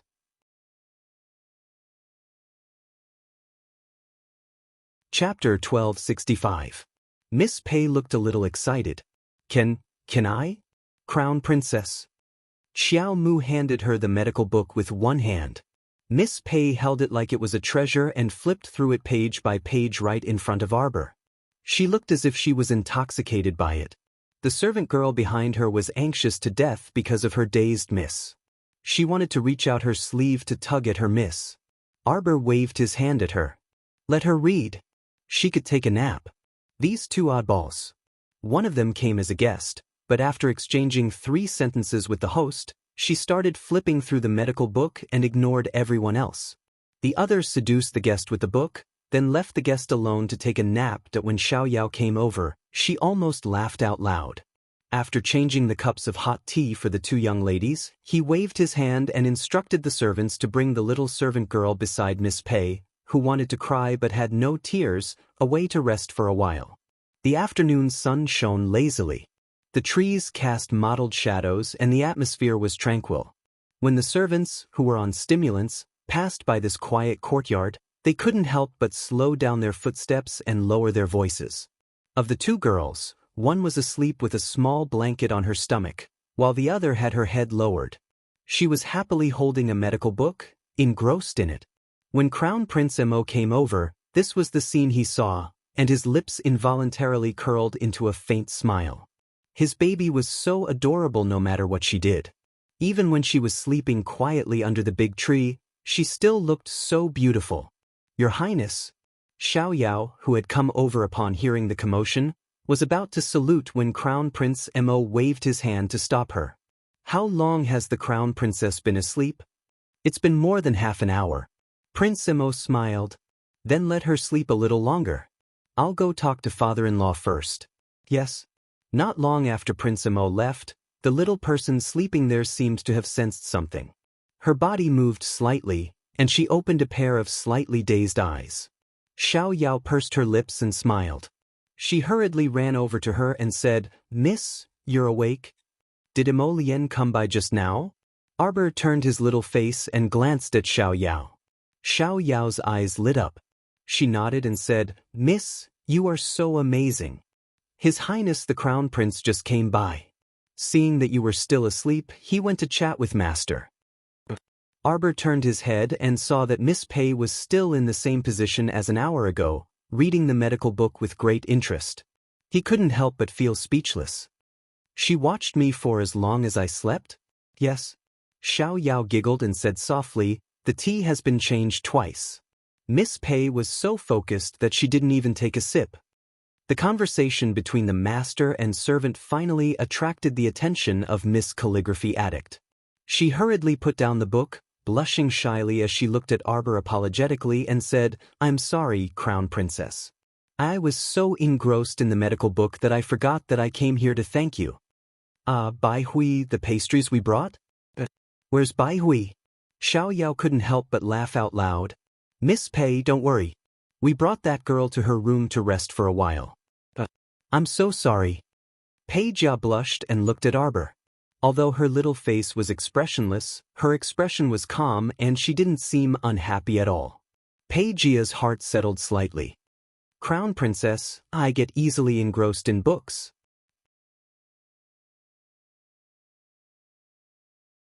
Chapter 1266. "It wasn't my intention to neglect you," Pei Jia said cautiously. At this time, that little girl, Bai Hui, was also brought over. She looked at her young miss with a speechless expression. Madam had repeatedly exhorted her young miss to remember to talk more when she went to other people's homes. In the end, her young miss flipped through books for nearly 2 hours. Arbor waved her hand. "Do you like to read medical books a lot?" Pei Jian nodded her head vigorously. The little girl, Bai Hui, hurriedly explained on the side, "Young miss has been congenitally deficient since she was young. She could only meditate and recuperate her body. She couldn't even train her body. A prolonged illness becomes a doctor, and young miss gradually became obsessed with medical skills." "Then do you like to refine pills? Alchemist?" Pei Jia hurriedly shook her small hand. "It's impossible for me to become an alchemist. Although I really yearn for it, an alchemist needs talent. I'm also not very talented in the art of medicine. I'm just blindly pondering." As she spoke, her small hand secretly touched the cover of the medical book, looking reluctant to part with it. Arbor tugged the corners of her mouth, and she thought she revealed a kind smile. Actually, in other people's eyes, she wasn't smiling at all. "There's only a 2-year age difference between us. Don't call me Crown Princess or Miss Pei. Let's say our names," the little Crown Princess said to Pei Jia on such a leisurely afternoon. Pei Jia was faintly happy, but she didn't know that this was the joy of making friends. Her health was poor since she was young, and she basically didn't leave the house. Those noble ladies flattered her on the surface because of her family background, but they secretly mocked her behind her back for being a medicine jar. She overheard it once, so she was even more unwilling to go out and gather with others. She was 17 years old this year, but she hadn't discussed marriage yet. Because of her poor health, every family looked down on her.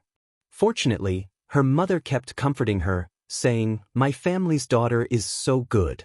Naturally, there will be a good match for you in the future." Moreover, on Seekong Planet's mainland, there were plenty of people who remarried in their early 20s. However, most of them wasted their time because they painstakingly cultivated. She, on the other hand, was only an ordinary person. Several of her teachers had regretfully told her that with her congenitally deficient body, it was impossible for her to cultivate in this lifetime. Then I'll call you Jojo from now on." Pei Jia revealed a big smile. When the little stoic saw this, she felt that this smile was quite dazzling, so she tried her best to pull out an even bigger smile in return. However, it was a bit difficult for this stoic face to deliberately put on a smile. "Jia." The little stoic nodded and handed the medical book to her, saying, "Take it back and read it." With a flick of his wrist, he took Peijia's pulse. "You've taken good care of your health. I'll give you a prescription. Boil the medicine according to the prescription twice a day. After half a month, you won't need to take any more medicine." A surprised smile appeared on the little girl Bai Hui's face. She stammered, "Crown Princess, is it true? Miss can get rid of those medicine jars in the future?" Arbor nodded. The two of them chatted for a while more about the medical book before Arbor stood up to see Miss Pei out of the estate. Xiao Yao covered her mouth and chuckled as she followed behind. When the Crown Prince asked about this matter later on, Xiao Yao couldn't resist saying, after Miss Pei came, she sat next to the Crown Princess and quietly flipped through the book, accompanying the Crown Princess for an afternoon nap. After waking up, the two of them hit it off. Prince Mo couldn't help but be speechless upon hearing this.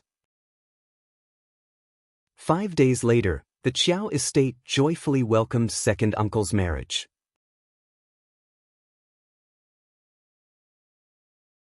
Chapter 1267. Early in the morning, Marchioness Wei Ziqin busied herself with a group of servants. Qiao Zhongbang greeted the guests in the front courtyard, a smile on his face the entire time. He was happy for his second brother from the bottom of his heart. Although the wedding was a bit rushed, they wouldn't leave out anything that was necessary. After more than 10 years, second uncle was getting married again. He was a bit flustered and made a few mistakes early in the morning. In order to be on time, second uncle brought the groom's escorts out more than 2 hours in advance. The bride had been brought to the Ren estate a day earlier. The two residences were neither close nor far. They would be able to bring her home within 2 hours and wouldn't delay the wedding ceremony. Arbor wore a rare jubilant red dress and specially ran to Brother Xiao Hu's courtyard to see him. As soon as she entered, she heard Brother Xiao Hu quietly complaining to Xiao Yao, "Xiao Yao, I'm not Fua. Look at what I'm wearing. What do I look like? Today's old dad's wedding, not mine." Xiao Yao softly spat at him. Xiao Hu chuckled and went up to hug her. "Xiao Yao, don't you think it's time for our wedding to be on the agenda?" But Xiao Yao rolled her eyes at him. "Who's with you?" At this moment, the little fellow jumped out like a candle and called out, "Brother Xiao Hu." Startled, the couple hugging each other swiftly retracted their hands. They coughed lightly and hurriedly adjusted their collars.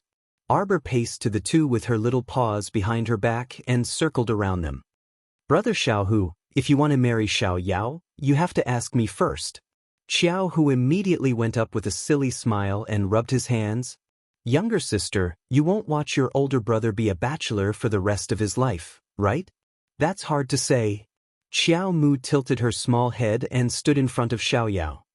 "Our Xiao Yao's conditions are so good, so who can't you find?" Xiao Hu panicked when he heard this. He hurriedly grabbed his sister's small hand. "Little sister, you can't trick your brother." Arbor glanced at him, took out a box, and threw it to him. "For you." "What is it, little sister?" "The answer is your Xian breaking pill." Xiao Hu couldn't help but open it and take a look. There were 2 round Xian breaking pills inside. They were really beautiful. "Little sister, you're so good to us." Xiao Hu smiled foolishly and rubbed the back of his head. "Let's go. I still have to help mother greet the guests."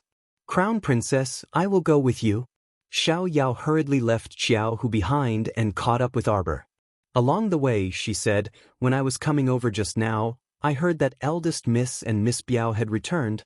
Arbor stared blankly for a while before realizing that Xiao Yao was talking about Xiao Wenxiu and her daughter. Nodding, he brought Xiao Yao to his mother's courtyard. Arbor asked, "That whatever Yuan, did he make trouble for the mother and daughter?" According to Mrs. Instructions, Lord Pang took care of them for a few days. The situation has improved a bit, but that Zhou Yuan is like a mad dog. We can't get rid of him. Arbor nodded. Every family had its own problems. She was just an unmarried little girl, so she couldn't stretch her hands too far. She had to take care of everything. In any case, she could just leave these miscellaneous matters to her parents. Her father was her cousin Pu Rulan's proper uncle. With this identity as an elder, he could naturally make decisions for Pu Rulan.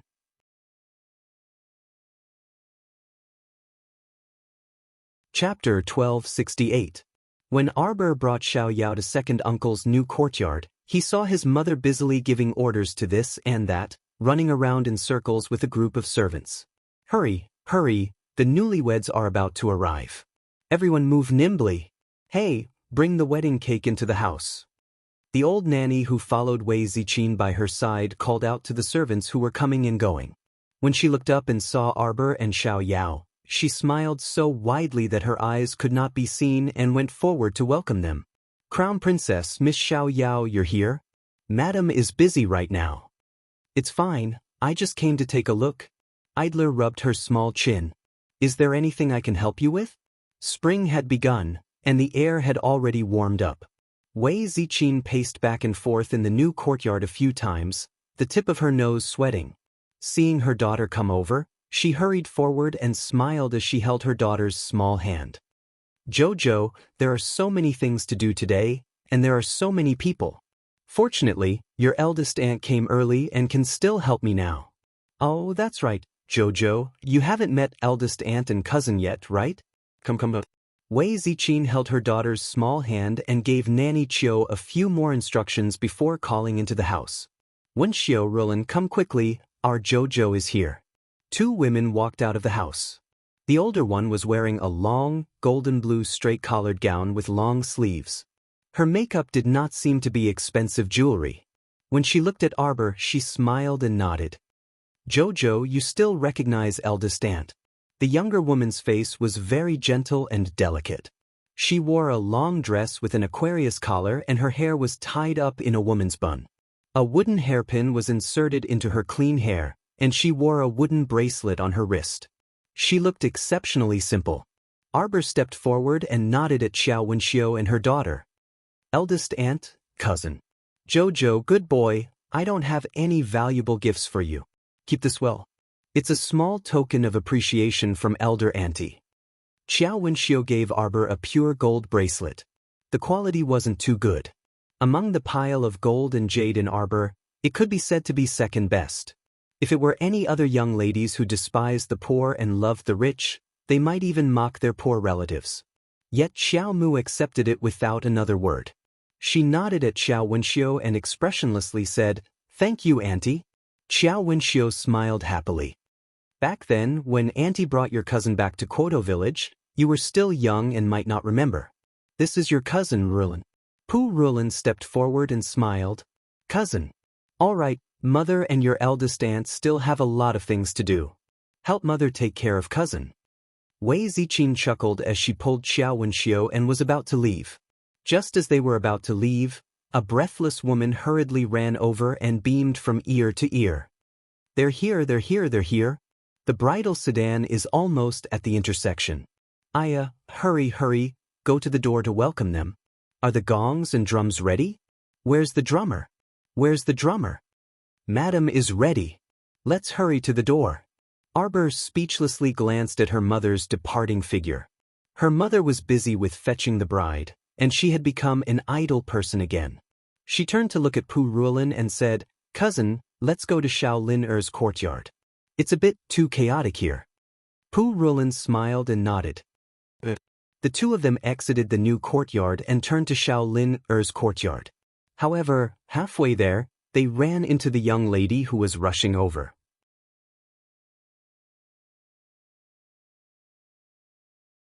Chapter 1269. There were a lot of guests that came today, and the gatehouse was busy receiving the gifts and announcing the names. The Marquis of Sujan's estate's madam has arrived. The old madam of Duke Qing's estate has arrived. The manservants and maids ran back and forth in waves, taking away a group of people, and then another group of people came. It really was as busy as a marketplace, with an endless stream of people. Wei Ziqin and Xiao Zhongbang were in the front courtyard and back garden respectively, receiving the male and female guests that came to visit. Prince Emo took a stroll around the Marquis's estate. When he found his dainty little wife, that little fellow was sitting leisurely on a swing, cracking melon seeds and chatting with her younger sister, Xiao Lin. Pu Rulin raised her head and saw a tall and slender young master walking towards them. She hastily stood up and quickly walked to the swing to give a reminder. Younger cousin, someone's coming. Brother-in-law's coming. Xiao Lin immediately jumped down from the swing and held Pu Ruolin's hand with a smile. Older cousin, that's His Highness the Crown Prince. Pu Ruolin hurriedly curtsied. Arbor was still swaying on the swing, looking up at the man walking over. Why are you in the back courtyard? I'm here to see if my Jojo is slacking off again. Mo Lien walked over with a smile, waving his hand for Pu Ruolin to get up and not be overly courteous. Arbor cast a glance at him and lightly snorted. There are so many orioles and swallows outside, I don't have the time to greet them one by one. Today was second uncle's wedding, and mother had reminded her 2 or 3 days in advance that she absolutely couldn't throw a tantrum. Everyone who came was a guest, so don't hit a guest without a word. That's so ridiculous. Did she need mother to remind her? It wasn't like she was crazy. If others didn't come to provoke her, how could she go crazy and hit them? The most annoying one was that whatever fourth princess, who had run to the great king and fiercely complained about her.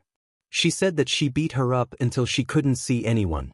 She was simply crazy. When had she ever hit this fourth princess?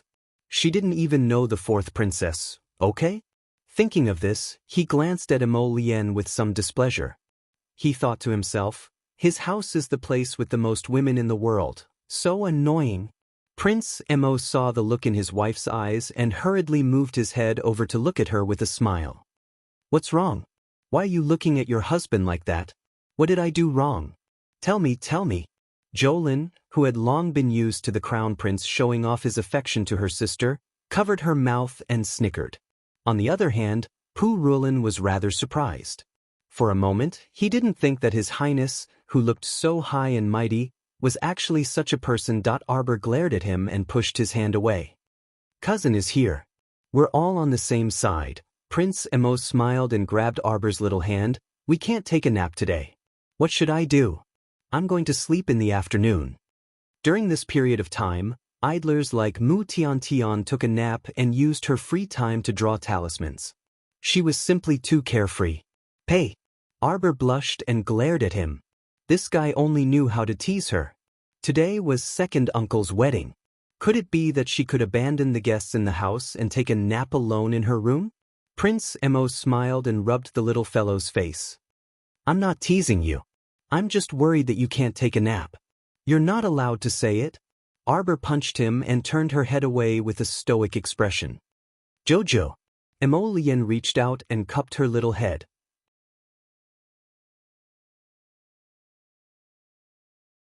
Chapter 1270. Mo Lien gazed at her with curved eyes and chuckled softly. There are still 15 days left.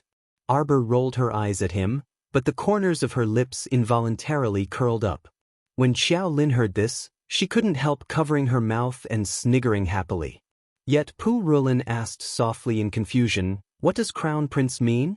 Xiao Lin whispered the wedding date in Pu Ruolin's ear, and Pu Ruolin immediately understood and nodded with a smile. Brother-in-law, you have to prepare a big red packet.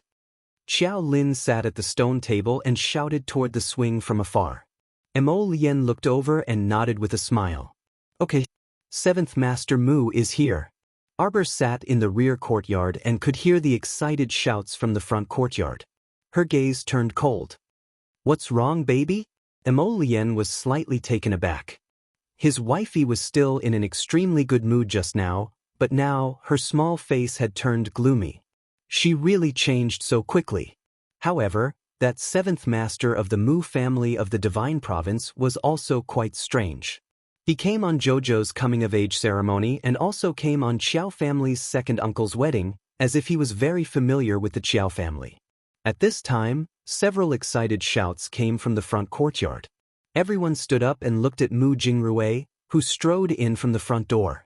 They smiled and cupped their fists in salute. The white-haired elder haughtily carried a large brocade box as he followed behind Mu Jingrui. His gaze was somewhat disdainful. In his eyes, this group of brats from the lower star domain were indeed as weak as ants. Mu Jingrui presented a big gift on this trip, the Snow Summit Lingji. When the Lingji was presented, everyone's eyes were practically glowing as they stared at the spirit herb. Especially the few doctors and pill refiners among the guests. They stared at the divine herb, wishing they could pounce on it and examine it carefully. The smile on Qiao Zhongbang's lips stiffened slightly. The groom, Qiao Zhongxing, stepped forward in confusion and cupped his fists at Mu Jingrui, saying thank you in a manner that was neither servile nor overbearing. It was so strange. He had no interaction with this seventh master Mu from the Divine Land. Why did this person give him a wedding gift out of the blue? Congratulations, congratulations. Mu Jingrui smiled and said a few polite words. Suddenly, there was a small commotion in the crowd. Naturally, they parted to the sides like a tide. The little crown princess and Prince Mo walked over hand in hand, their little faces cold and expressionless. Their eyes were like daggers as they stabbed at Mu Jingrui and the white-haired elder. What are you doing here? Arbor was about to take a step forward when his mother, Wei Ziqin, rushed over and grabbed his little hand. Jojo. Wei Ziqin hurriedly shook her head. Arbor glared at Mu Jingrui with a cold gaze that implied a warning. Mu Jingrui instantly understood the little fellow's meaning. Don't speak nonsense. This was warning him not to reveal her identity as the daughter of the Mu family of the Divine Land in front of so many people, right? Just how much did she dislike the Mu family and how much did she not want to be involved with the Mu family? Mu Jingrui sighed softly in his heart. He subconsciously glanced at Prince Mo and frowned slightly. This crown prince's aura also seemed a bit off. When Mu Jingrui was sizing him up, Prince Mo also sized him up. A trace of hesitation flitted across his heart. Haha, today is second uncle's big day. I didn't come late, right? Today's over.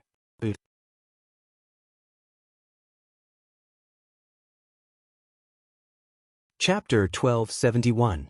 At this moment, a white-robed, skinny pretty boy appeared at the door. He brought a large chest of gifts and was escorted in by a large entourage. More than a dozen servants circled around him, shouting as they entered the door. The pretty boy's gaze flickered as he swept his gaze over everyone present and revealed a reserved smile. Next to him was a well-developed woman around 25 or 26 years old. She was gorgeously dressed and her hair was covered in pearls and jade. She had an arrogant attitude and raised her chin as she held onto the pretty boy's arm. Her ample bosom was pressed against the pretty boy's arm.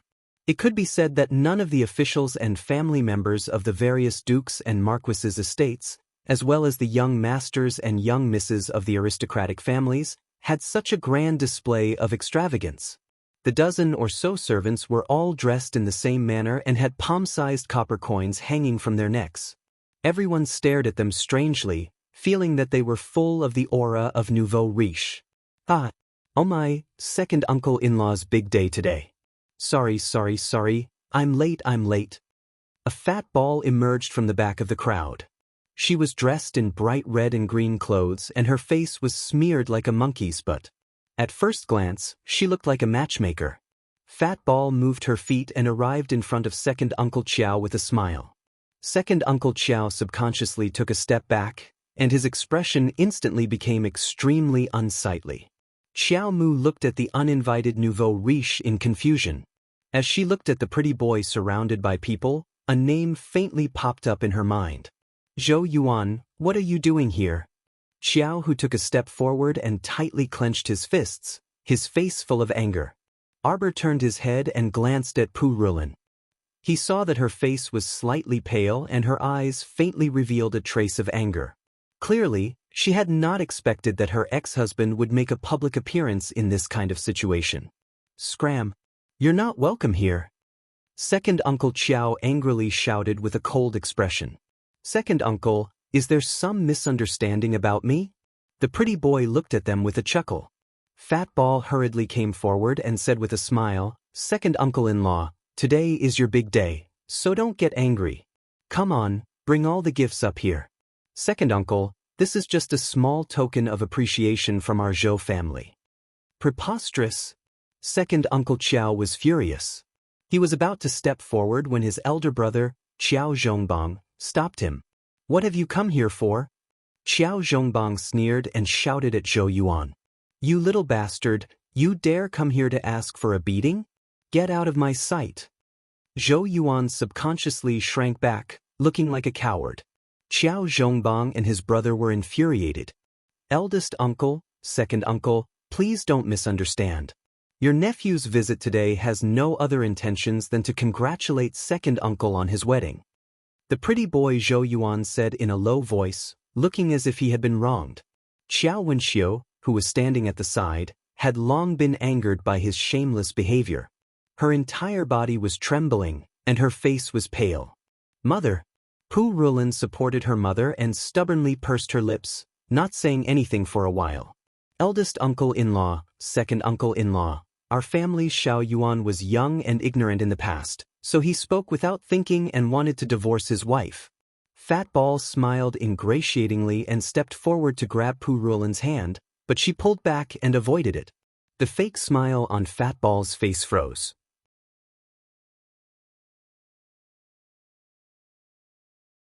Chapter 1272. Enduring the anger of slapping her former daughter-in-law, that Fat Ball, Zhou Yuan's mother, laughed dryly and said, "Daughter-in-law, go back with mother-in-law. It's just a small conflict with husband. There's no need to escalate it to the point of divorce. Don't worry, mother-in-law has already taught him a harsh lesson. Xiao Yuan will definitely not mention the matter of divorce to you in the future." When Xiao Lin heard this, she jumped up in anger and blocked Pu Rulin's path with a livid face. "Are you crazy? You've already obtained the divorce document and stamped it with the official seal. How can this matter be faked? Go away. My older cousin already has nothing to do with your Zhou family. What does a child like you know? Don't meddle in adult matters. Go, go, go." Zhou Yuan's mother waved her hand in exasperation, then turned to face Pu Rulin with a smile. "Daughter-in-law, it's said that between husband and wife, they fight at the head of the bed and reconcile at the end of the bed. You can't be so angry with Xiao Yuan over such a small matter. Be obedient and go home with mother-in-law." No one had expected that such a scene would occur on such a joyous day. The guests all looked at each other in dismay. Second Uncle Qiao was so angry that his eyes were about to spit fire. He roared angrily at the door, "Where is everyone? What are you all standing there for? Throw this entire family out." After speaking, he stepped forward and kicked the gift box several times, kicking out some of the silks, satins, porcelain, paintings, and the like. He stepped forward and stomped on them several times. The woman beside Zhou Yuan, whose hair was adorned with pearls and jade and was dressed like a peacock, shrieked and rushed forward to push second Uncle Qiao away. Without waiting for Zhou Yuan to go forward and pull her away, that woman pointed at second uncle and cursed, "You pauper, who do you think you are?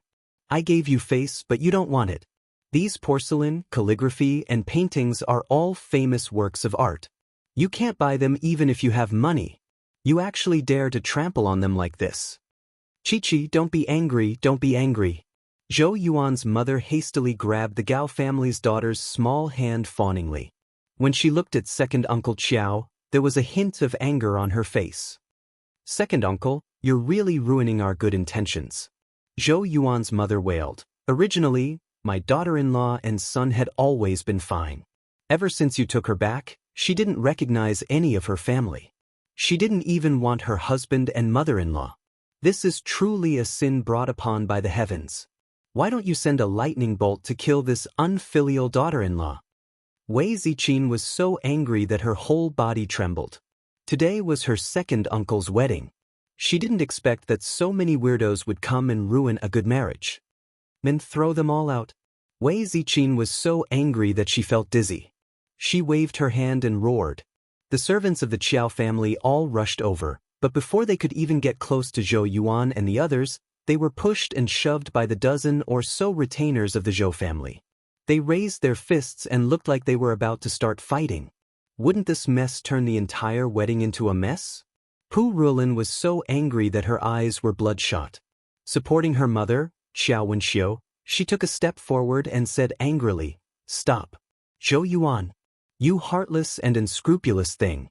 There's a divorce agreement between us as proof, so we've long had nothing to do with each other. You actually have the face to take advantage of second uncle's wedding to come cause trouble. What did you say?" Zhou Yuan's mother immediately widened her eyes and glared angrily. What bullshit divorce agreement? In short, this old mother won't admit it. As long as you're the daughter-in-law of the Zhou family, you'll be the ghost of the Zhou family until you die.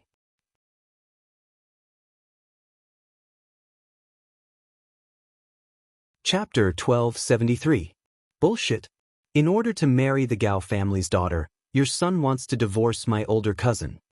Before Xiao Hu could finish his sentence, he was pounced on by that cursed old woman. Xiao Yao hurriedly pulled him to her side, preventing him from being pounced on by that old woman. Aya, old Xiao family is unreasonable. Old Xiao family is abusing their power to bully others. Zhou Yuan's mother suddenly sat down and began to bawl like a shrew. The crowd of officials, nobles, madams, and noble ladies all looked at each other in dismay, their expressions awkward. In this situation, was it better for them to leave or stay? My son wants to marry the Gao family's daughter, but why don't you ask the lords and young masters present, which of their families doesn't have a few beautiful wives and concubines? Your old Xiao family is too overbearing. Could it be that when your Xiao family's daughter marries, the husband's family is not allowed to take in concubines and take in co-wives? Zhou Yuan's mother slapped her thigh and bawled. She scrambled up from the ground and tugged on a certain official's robe, yelling, "This official, please be the judge for this little woman. Isn't their Xiao family being too unreasonable?" The man didn't expect this village woman to use such a trick.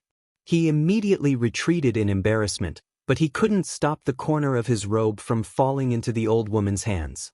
After tugging back and forth, he heard a ripping sound and the corner of the man's robe was torn off by the old woman. His face turned green on the spot. Qiao Zhongbang was enraged and kicked Zhou Yuan's mother. "Get out of my way. Is official Su all right?" Qiao Zhongbang looked apologetically at that green-faced official. "Someone come quickly, bring official Su to change his clothes." After Zhou Yuan's mother took a kick from Qiao Zhongbang, she lay on the ground and stammered. She clutched her chest and pretended to be in unbearable pain. "Aya, old Xiao family is going to kill someone. Kill someone. Mother!" The pretty boy Zhou Yuan quickly stepped forward and helped his pretentious mother up from the ground. He turned to glare at Pu Rulin and berated, "You stupid woman, don't you think you've lost enough face? Hurry and come home with us." Pu Rulin supported her mother, who was so angry that her entire body was trembling. She coldly gazed at Zhou Yuan and said, "You and I have already separated." Zhou Yuan pointed at Pu Rulin and cursed, "You vicious woman, are you trying to anger my mother to death? My mother said that she doesn't recognize this divorce. Pu Rulin, don't think you can ride over your husband and mother-in-law just because you have the Marquis of Jun's estate backing you up. You wicked woman. Causing trouble all day long, making the whole family restless. Look at what you've become. Why didn't he learn from Chi-Chi and see the big picture? Chi-Chi doesn't even mind letting me marry you as a co-wife. What else are you dissatisfied with?" Xiao Wenxiu was so angry that she leaned backwards. She pointed a trembling finger at Zhou Yuan and said, "You little bastard. Back then, in order to marry the daughter of the Gao family, you first wanted to demote your wife to a concubine. Our Rulin refused no matter what, so you colluded with your mother to fabricate a crime for our Rulin, wanting to have her divorced and become a nun. Now, you see that Rulin's uncle is the Marquis of Jun's estate, so you want to turn around and coax our Rulin back.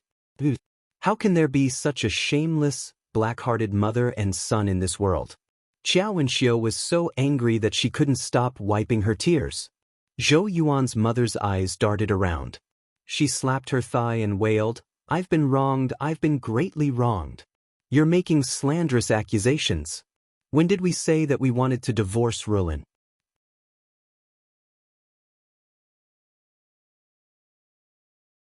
Chapter 1274. It's just that Rulin is jealous and refuses to accept the Gao family's miss. That's why things have turned into such a complicated situation. All the young masters and masters present here, please be the judge of this. This Qiao family's daughter is jealous by nature. Zhou Yuan's mother exclaimed with great pretense, "If she's like this, who would dare to marry your old Qiao family's daughter in the future?" Her eyes darted around, and then she shouted loudly, "I heard that your Qiao family's eldest daughter is going to marry into the palace to be the crown prince's consort. Could it be that you can request His Highness the Crown Prince to only guard your old Xiao family's daughter for the rest of his life? And you won't allow His Highness to have 18 consorts from the 3 palaces and 9 courtyards? Everyone speechlessly looked at each other in bewilderment. Strangely enough, this fire had spread to His Highness the Crown Prince. His Highness was being shot while lying down.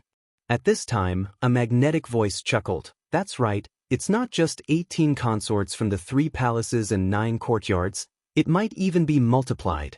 Prince Mo, who was being shot while lying down, narrowed his phoenix eyes and looked around. Duan Yu, don't think that this crown prince can't recognize your voice just because you're speaking in such an eccentric manner. You're always trying to dig a hole to bury me. Dream on. Jojo wouldn't believe you. Prince Mo held Arbor's small hand as he coldly swept a glance at that foolish woman, Zhou Yuan's mother. You old woman, you dare to speak nonsense and slander this prince? Zhou Yuan's mother was completely flabbergasted. She dazedly looked up at that handsome man who was like a god. Her mouth actually felt a bit dry. Your Highness? Your Highness the Crown Prince? So it turned out that the rumor that the Crown Prince doted on the Qiao family's eldest daughter immensely was true. The marriage of a mere second Master Qiao, who had no scholarly achievements, was originally a very ordinary marriage. Just because he was eldest Miss Qiao's second uncle, the Crown Prince actually came to give face? No wonder when her old man learned that Pu Ruolin's eldest uncle was the Marquis of Juan's estate, he rained down a torrent of abuse on her and her son, saying that they were short-sighted and only cared about what was in front of them. He insisted that they bring extravagant gifts to coax his daughter-in-law, Pu Ruolin, back. So there was such a relationship between them. If the Zhou family and old Qiao family could become in-laws again, with eldest Miss Qiao's relationship with the Crown Princess, the Zhou family would definitely have a meteoric rise in the future. Zhou Yuan's mother hurriedly knelt down and kowtowed with a fawning expression. This commoner did not know that your Highness was here. This commoner misspoke. With Mo Lian's status, she naturally wouldn't lower herself to the level of a stupid woman. She was too lazy to care anymore and moved her gaze away. Zhou Yuan hurriedly stepped forward and cupped his hands with a flattering smile. Your Highness Crown Prince, this is all a misunderstanding. It was originally a family matter, but now it has become a joke in front of His Highness the Crown Prince and everyone else. Gao Qiqi twisted her plump body and held Zhou Yuan's arm in a show of force. She glanced at Pu Ruolin arrogantly and disdainfully. Don't pretend. You should be happy that your husband and mother-in-law are willing to come and pick you up. It's better to know when to stop. If it weren't for Big Brother exhorting her to be patient, she wouldn't have let this bitch enter the Zhou family's doors again. In any case, her husband had already promised her. Now, she was only coaxing this stupid woman back for the sake of the Marquis of Juan's estate. Once she used the Marquis's estate's influence to establish a relationship with the Crown Prince, this stupid woman would be useless in the future. She could do whatever she wanted with her. She was the daughter of the richest family in the Mo Kingdom capital's Gao family. Her family had so much food that they couldn't finish it.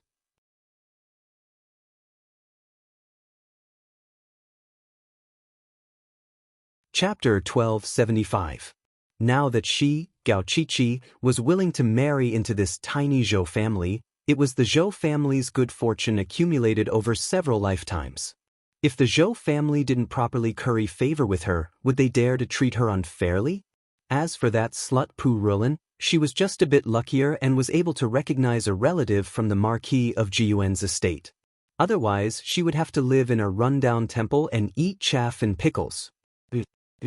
You actually dare? Qiao Wenxiu gazed at the arrogant Gao Qiqi and felt even more heartache for her daughter. Back then, if her domineering mother-in-law hadn't cried and made a fuss and forced her daughter Ruolin to marry into the Zhou family, how could there be so many troublesome matters now? Thinking about it made her even sadder. She was just a useless bun. It was her fault, it was all her fault. She didn't protect her daughter well. She was cowardly and useless. She didn't dare to resist, which led to the current situation. Zhou Yuan, you little bastard. You still dare to bring her to our Qiao family. Second Uncle Qiao was so angry that his head was about to explode. If it weren't for the fact that there were so many guests here, he would have raised his fist and beaten Zhou Yuan, this little bastard, to death. Zhou Yuan was still a bit afraid of his two uncles, Qiao Zhongbang and Second Uncle Qiao, and shrank behind Gao Qiqi when he heard this. Gao Qiqi puffed out her chest and waved her hand forcefully.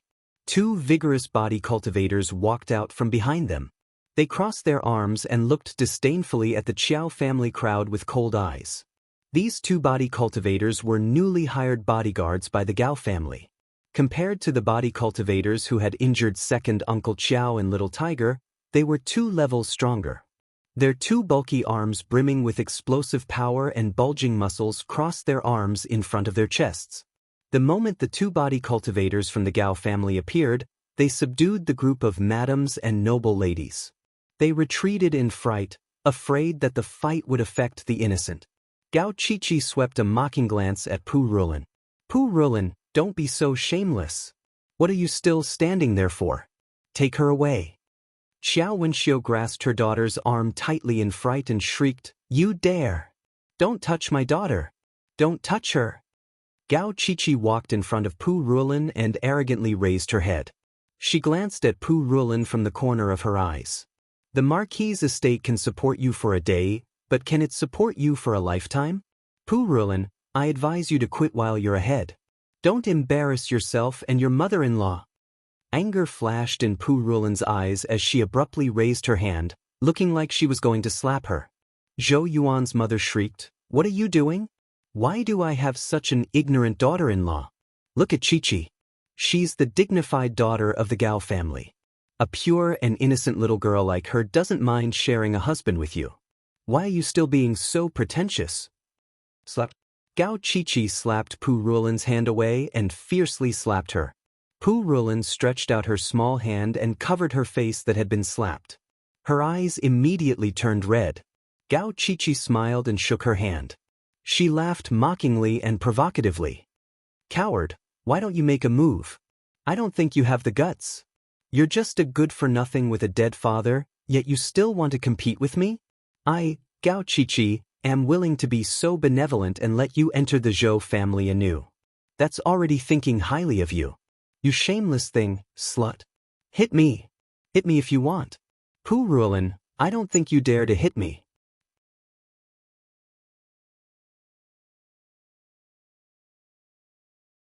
Chapter 1276. Arbor blinked, then blinked again. Suddenly, she pattered to Pu Rulin and Gao Qiqi's side. When the young masters present saw the crown princess's actions, the corners of their mouths twitched. Slap, slap, slap. Ha! Sure enough, the little crown princess was funny when she didn't make a move. After giving Gao Qiqi 3 slaps, she ignored the stupefied Gao Qiqi. The little crown princess turned to look at her older cousin with a puzzled expression and asked, "Older cousin, others have repeatedly invited you to hit her. Why aren't you doing anything?" "Invite, invite, invite, invite." Sidi's hand, which was waving the folding fan, stiffened slightly. Gao Qiqi seemed to be frozen in place. After a few seconds of stupefaction, she suddenly shrieked. The little crown princess suddenly waved her hand and sprinkled a handful of powder at Gao Qiqi's face. When the surrounding people saw this, they immediately retreated in fright, afraid that this inexplicable powder would contaminate them and cause them to be caught in the crossfire. Abba, Abba, Abba, Abba. The moment Gao Qiqi opened her mouth to speak, she discovered that she seemed to have been poisoned into a mute. She had no voice at all and could only make a few basic Abba Abba sounds. She looked at Arbor in horror.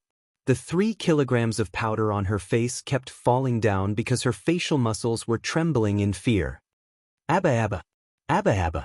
Gao Qiqi reached out to grab Zhou Yuan's hand and shook it vigorously. Zhou Yuan immediately put on a fierce front and angrily said, "What did you do to Qiqi?" Zhou Yuan's mother also shrieked, "Old Xiao's family is too unreasonable. As the saying goes, it's better to tear down 10 temples than to ruin a marriage. You people actually all encouraged my daughter-in-law to run away from home. Now you're doing this to our Qiqi." Without waiting for the little crown princess to make a move, a chubby, bald little monk popped out from the side and angrily shouted, "Old benefactor, you're wrong to say that. Your daughter-in-law ran away, so why did you go and tear down our temple? You're simply unruly, eccentric, and unreasonable." Zhou Yuan's mother looked at the little monk who had suddenly appeared with a stupefied expression. Arbor did not wait for her to howl again. In a flash, he appeared in front of them. A blue light flashed in his hand, and more than 10 ebony body-securing talismans flew out. Sit, sit, sit. After one round, other than the 2 body cultivators with similar cultivation to her, who struggled free after being immobilized, everyone else was immobilized on the spot. They were all immobilized on the spot, and each of them was in a strange posture. It was finally quiet. Arbor waved his hand. "Move them out. It's the crown princess." The servants of the Qiao family swarmed forward, some carrying and some dragging the Zhou family out. When they were moving the Zhou family out, they even pinched them a few times. Gao Qiqi watched in horror as those manservants came up to carry her away. She was thrown out of the Marquis estate's main gate by the Qiao family without any resistance. "Throw it further away. It's annoying to look at it," Arbor instructed, then turned to look at the 2 frozen body cultivators from the Gao family. "What? Waiting for a meal?" The 2 body cultivators glanced at her, and one of them quickly swept his eyes over everyone. "Little miss, you're a talisman practitioner, right?" Arbor waved his hand, and a thunder spirit talisman appeared in his hand. "It looks like you want to try it." "That's fine." Arbor nodded, his cold, electric gaze shooting a glance at Mu Jingrui and Old Bai. "I'll let you experience it."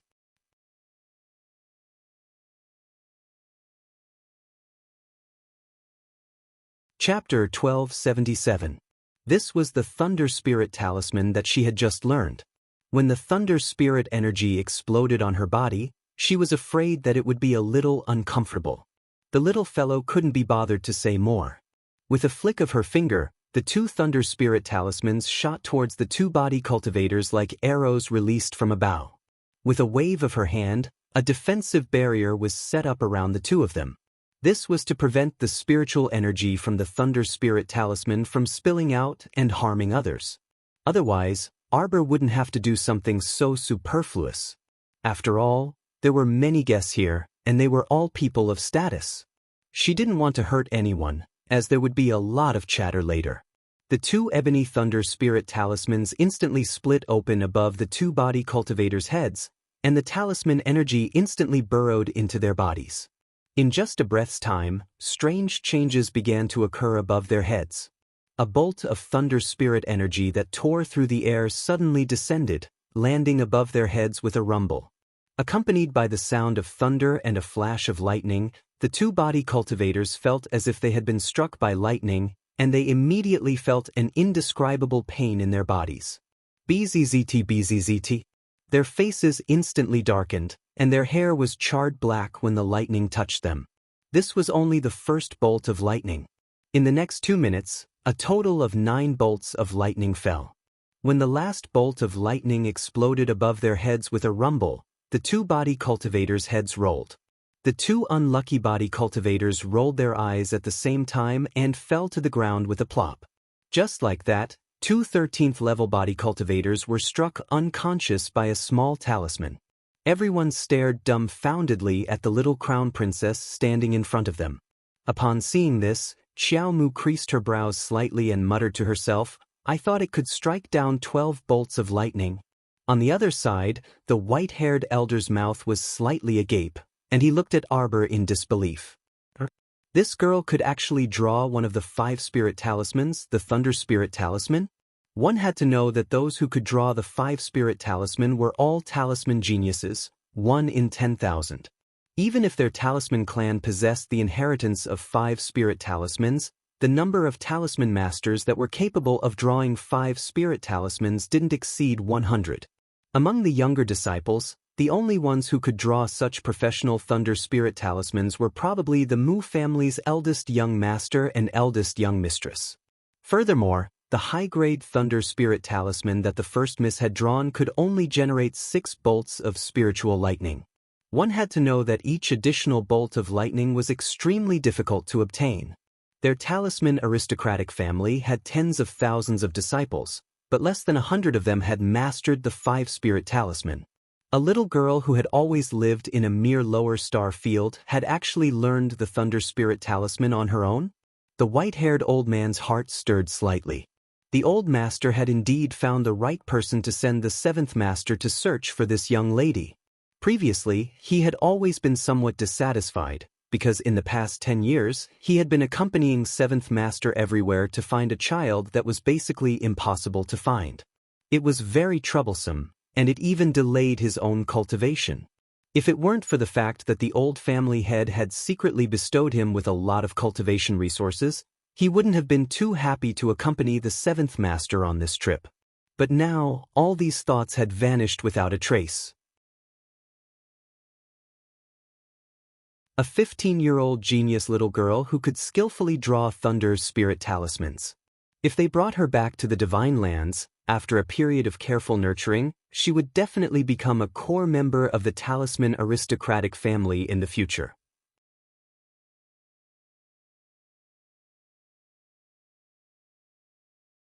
Chapter 1278.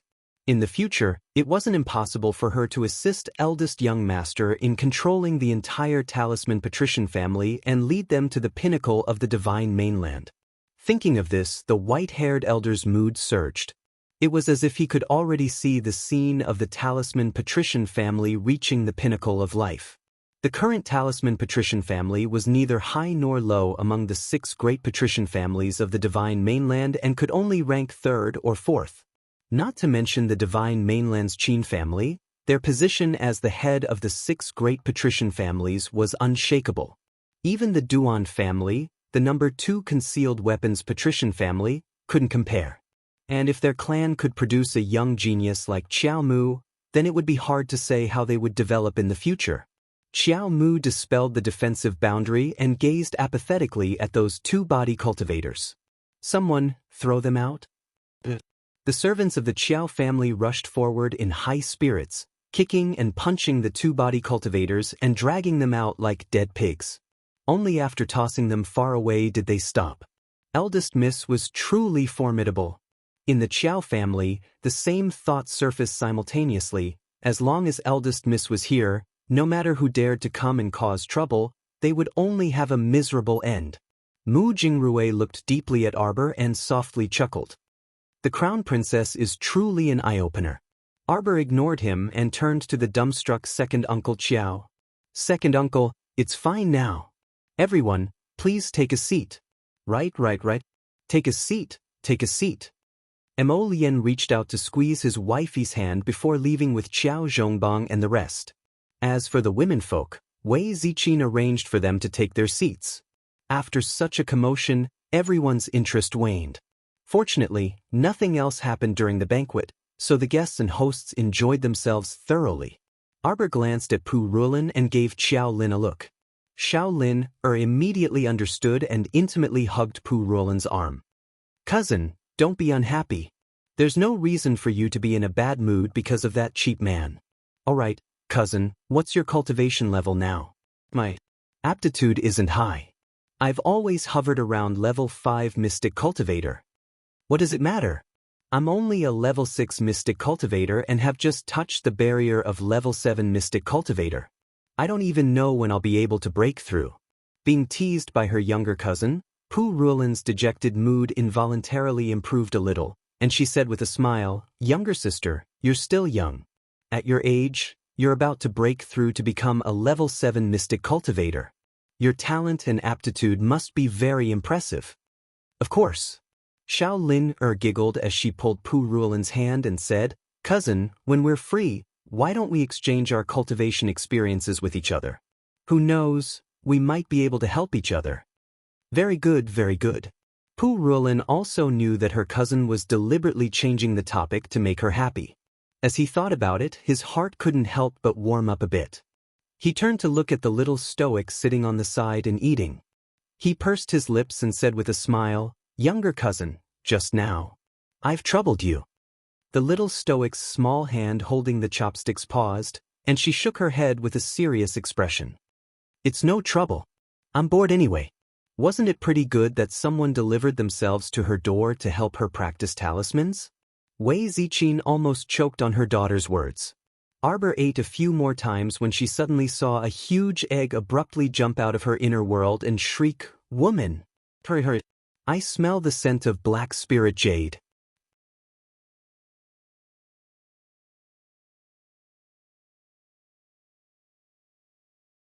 Chapter 1279. What black spirit jade? Arbor stared in bewilderment at the egg that had suddenly jumped out. The egg anxiously howled at her, "Hurry, hurry, you idiot! I told you to hurry and get up. Why can't you understand me? Hurry and carry me, go over there, over there. I really can smell the scent of black spirit jade." Arbor couldn't help but feel a bit of a headache after being yelled at by the egg. She went forward and hugged it, then ran in the direction it was pointing at. What black spirit jade? Tell me clearly. Why did the profound spirit jade sound so familiar? Sister, I'll go with you.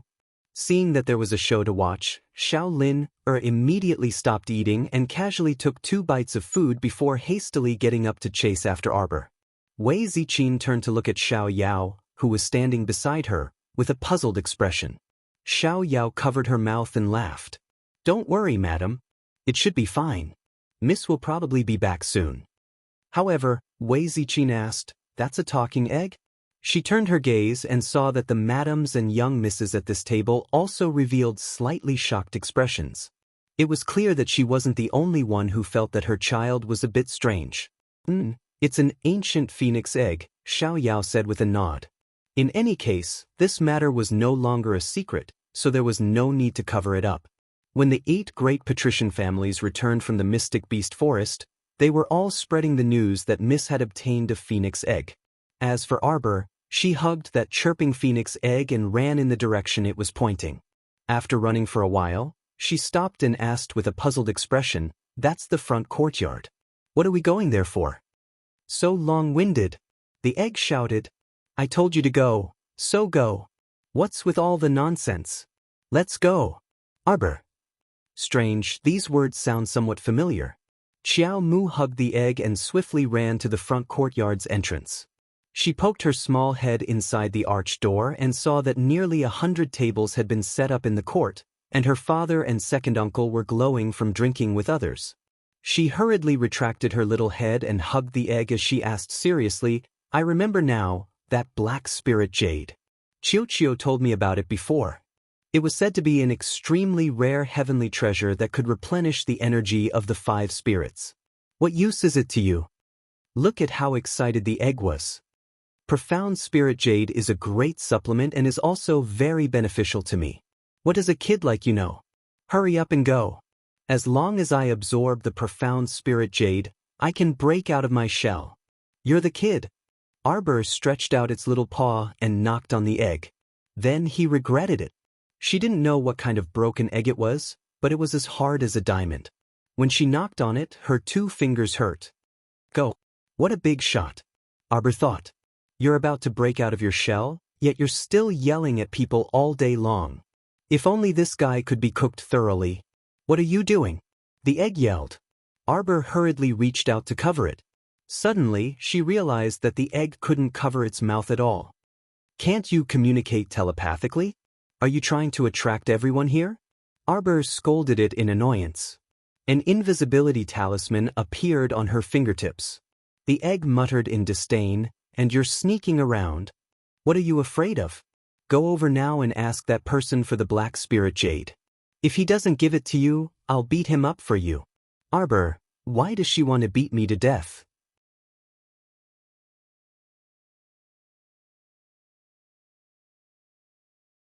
Chapter 1280. Hurry and go. Don't be so long-winded. Arbor slapped an invisibility talisman on the egg. "Preposterous. This lord has always been upright, and I've never done anything unscrupulous. Even if I'm robbing, I'll rob openly and attract the attention of the world." Arbor couldn't be bothered with it and threatened, "If you yell again and attract people here, I'll go back. Who cares about your black spirit jade?" The egg didn't utter a word. It couldn't be helped. People had to lower their heads under someone else's roof. Little Master was so unreliable. She had already picked it up for so long, but she didn't take the initiative to ask how to hatch it. It could only rely on itself. But speaking of which, although this master was deceitful, she was still obedient. She told her to come find the black spirit jade, so she followed. But why was it flying? The egg unexpectedly discovered that it had been kicked out by that deceitful master and landed steadily next to a table. It rolled past several people's legs without touching anyone. "You bastard kicked me again. You know best what the black spirit jade looks like. Hurry and come back immediately after picking it up. My invisibility talisman is only an intermediate level talisman and can hide for about 15 minutes.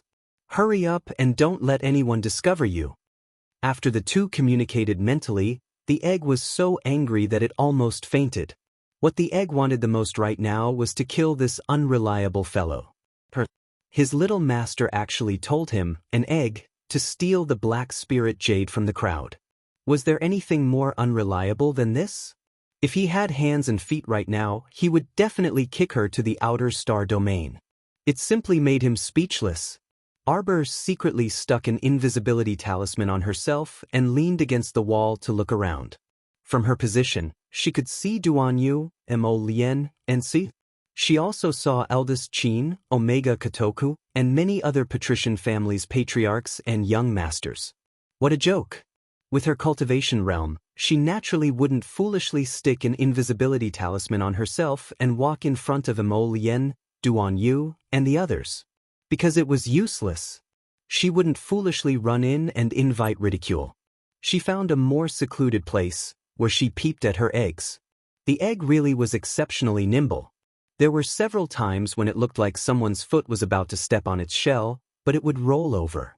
It continuously rolled past several tables and headed towards the table next to Emolien's. The table next to Emolien's was filled with the young masters of the 8 great clans. Arbor surreptitiously observed and discovered that the place that idiot was rolling over just so happened to be in eldest Qin's direction. That black spirit jade couldn't be on eldest Qin's body, right? It would be a miracle if an idiot could steal it. Arbor flicked the non-existent dust off his robe and calmly turned around to leave. You actually ran away? I feel that you are getting further and further away from me. Why are you going? Let me tell you. Come back quickly. If you don't come back, I'm going to scream. I will scream with all my might. Damned woman. Come here. Go ahead and shout. You shout. What's the use of shouting so loudly? You'll just be discovered and beaten up by a group. You're actually my master. The egg wailed loudly in her conscience, deeply hurt. Accompanied by the little fat squirrels in the background, the egg jumped in anger and burrowed under the tablecloth. Black spirit jade, it saw the black spirit jade hanging on that man's waist.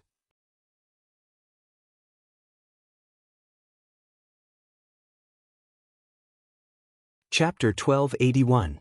If it had hands right now, it could immediately rip that black spirit jade off her body. It was all that damn lass's fault. She actually kicked an egg inside and left it to fend for itself. So infuriating. Swoosh. The tablecloth was lifted, and a sharp gaze suddenly landed on it. The egg shrank back in fright and rolled toward Emolien's table. Prince Mo, who was currently speaking with his father-in-law, suddenly caught sight of something round in the corner of his eyes. When he focused his gaze, his mouth involuntarily twitched. He saw that phoenix egg rolling toward him in a very human-like manner, running frantically the entire way.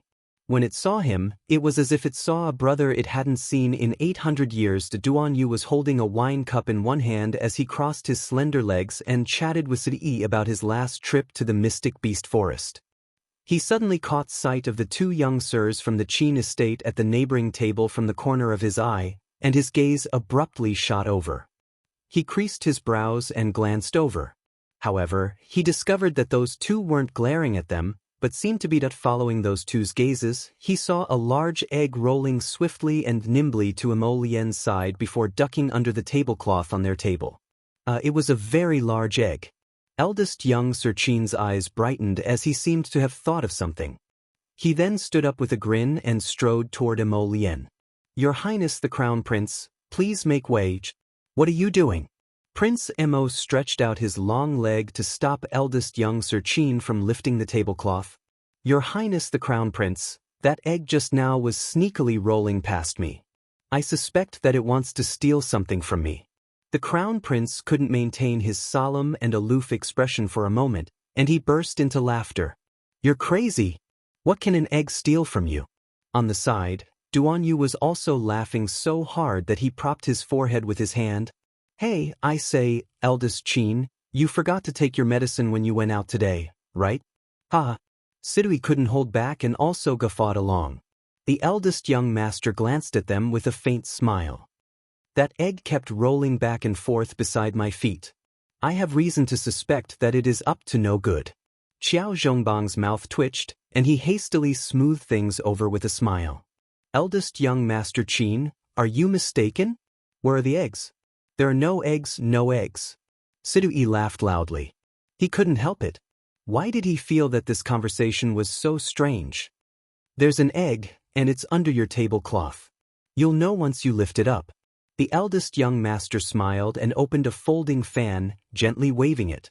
The cinnabar in the middle of his forehead flashed slightly under the sunlight, appearing extremely enchanting.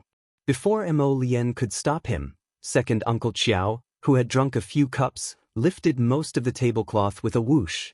Everyone poked their heads together and looked under the table. Immediately, they burst into laughter. No eggs, where are the eggs? No eggs. Ha ha. Duan Yu crooked his head in laughter, and his peach blossom eyes, which were suffused with a cold glint, probed eldest young Master Chin up and down. He blinked and chuckled. Hey, are you picking a fight, Ichim? Fourth Duan, I don't believe you didn't see it. To see what? Xiao Zhongbang was baffled. The bottom of the table was completely empty. There wasn't even a speck of bird poop, let alone an egg. I didn't see it. Duan Yu shook his head. Ask Xiao Mo if you don't believe me.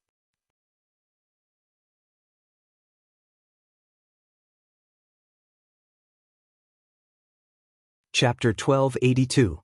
Prince Mo nodded solemnly. I didn't see anything. Eldest Chin's mouth twitched, and he also guffawed. The Crown Prince and Fourth Duan both need to have their eyes checked, right? Bam.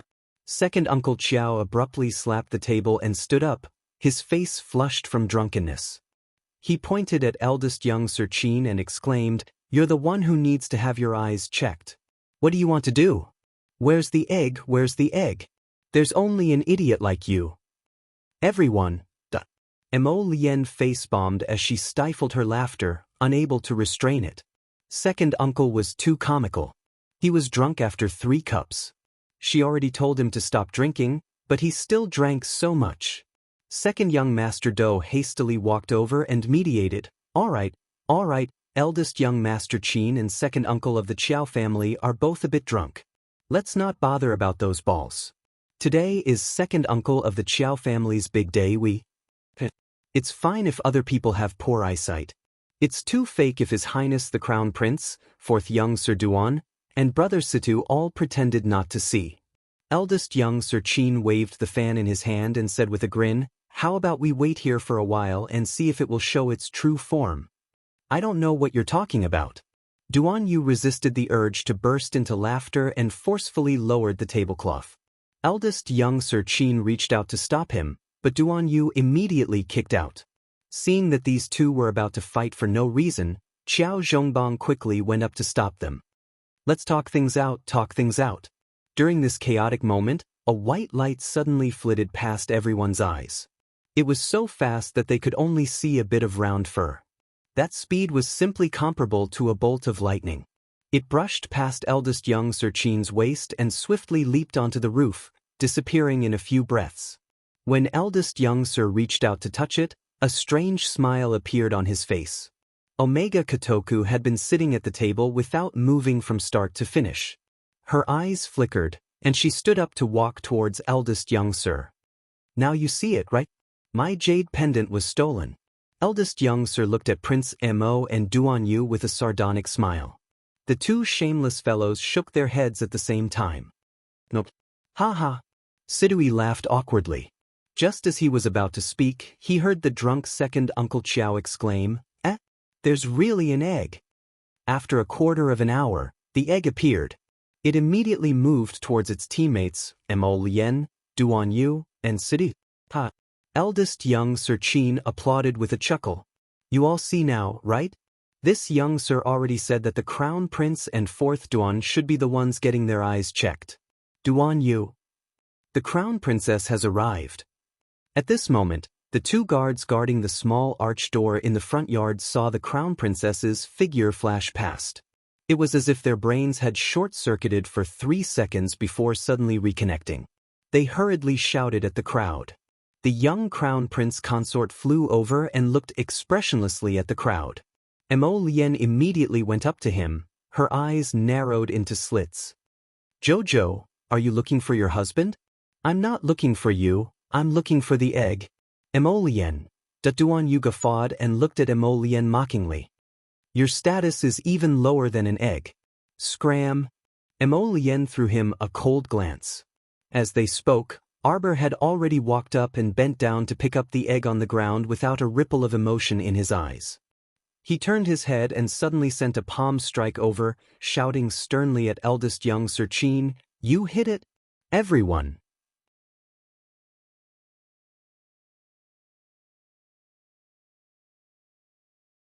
Chapter 1283. The eldest young sir's mouth twitched, and he hastily dodged to the side. Arbor kicked over half of the table. Before it could flip over, Mo Lien held it down with one hand. Bam! The table didn't move. Why did you hit my eggs? Arbor coldly glanced at eldest young Sir Qin. You better give me a very good reason. Otherwise, I'll beat you to death. Everyone. Sid-E was laughing so hard that his stomach hurt and didn't want to answer. Since it's your egg, why did it sneak into the forecourt on its own? The eldest young sir looked at this little fellow in amusement. What should he do when he felt that this stoic face was a bit amusing?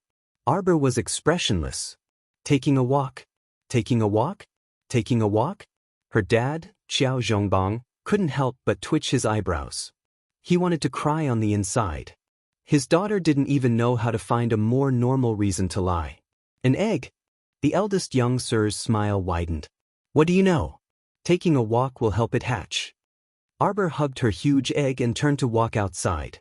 She even threw them a very disdainful look.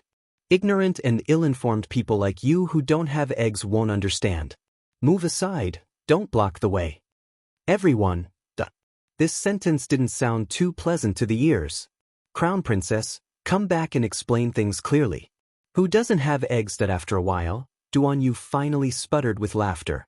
He pointed at the stiff-faced eldest young Sir Qin and guffawed, You don't have eggs. Ha! Crown Prince, have the Crown Princess come back and explain things clearly. The eldest young sir exclaimed at Prince Mo, both amused and exasperated. Prince Mo turned his head away with a guffaw, too lazy to bother with him. Arbor could still hear Duan Yu and the rest's wild laughter even after walking out of the courtyard for a long time. She inwardly cursed, crazy. She forcefully knocked on the egg. Can you come out immediately after absorbing that piece of black spirit jade? How is that possible? I need at least 1,000 pieces of black spirit jade to come out of the egg. Do you think I'm a weakling like you humans? I need a lot of profound spirit jade. Arbor's little face darkened when he heard this. He glared at her and said, Then why did you spend so much effort to steal that piece of black spirit jade from eldest Qin? Are you crazy? What's the use of this cup of water? What's the point of stealing it? It's better to have a piece than to have none. After absorbing this piece, you only need 999 pieces, right? The egg said with conviction. Arbor didn't say anything and tossed the egg up. The egg screamed, Woman, you're going to kick again. With a kick, the egg was sent flying. 2 hours later, the egg rolled back strenuously. When it saw the little fellow lying on the bed with a comfortable expression, it couldn't help but be so angry that its lungs hurt. It was infuriating to have such an unscrupulous master. It was just asking her to find a piece of profound spirit jade, but look at how worried she was. She actually kicked it so far away, causing it to bounce back for a long time. The egg angrily sat in its little nest of cotton and didn't utter a single word for a long time. Arbor hugged a fruit platter as she lay on the bed and ate. Rather than wasting so much effort to steal a piece of profound spirit jade, why don't you tell me how you're going to find a piece of profound spirit jade? Why don't you tell me where this kind of profound spirit jade vein is and I'll go dig it out? The originally listless egg suddenly bounced out of the pile of cotton and exclaimed excitedly, "You're willing to find profound spirit jade for me?" Arbor's hand that was peeling a banana paused.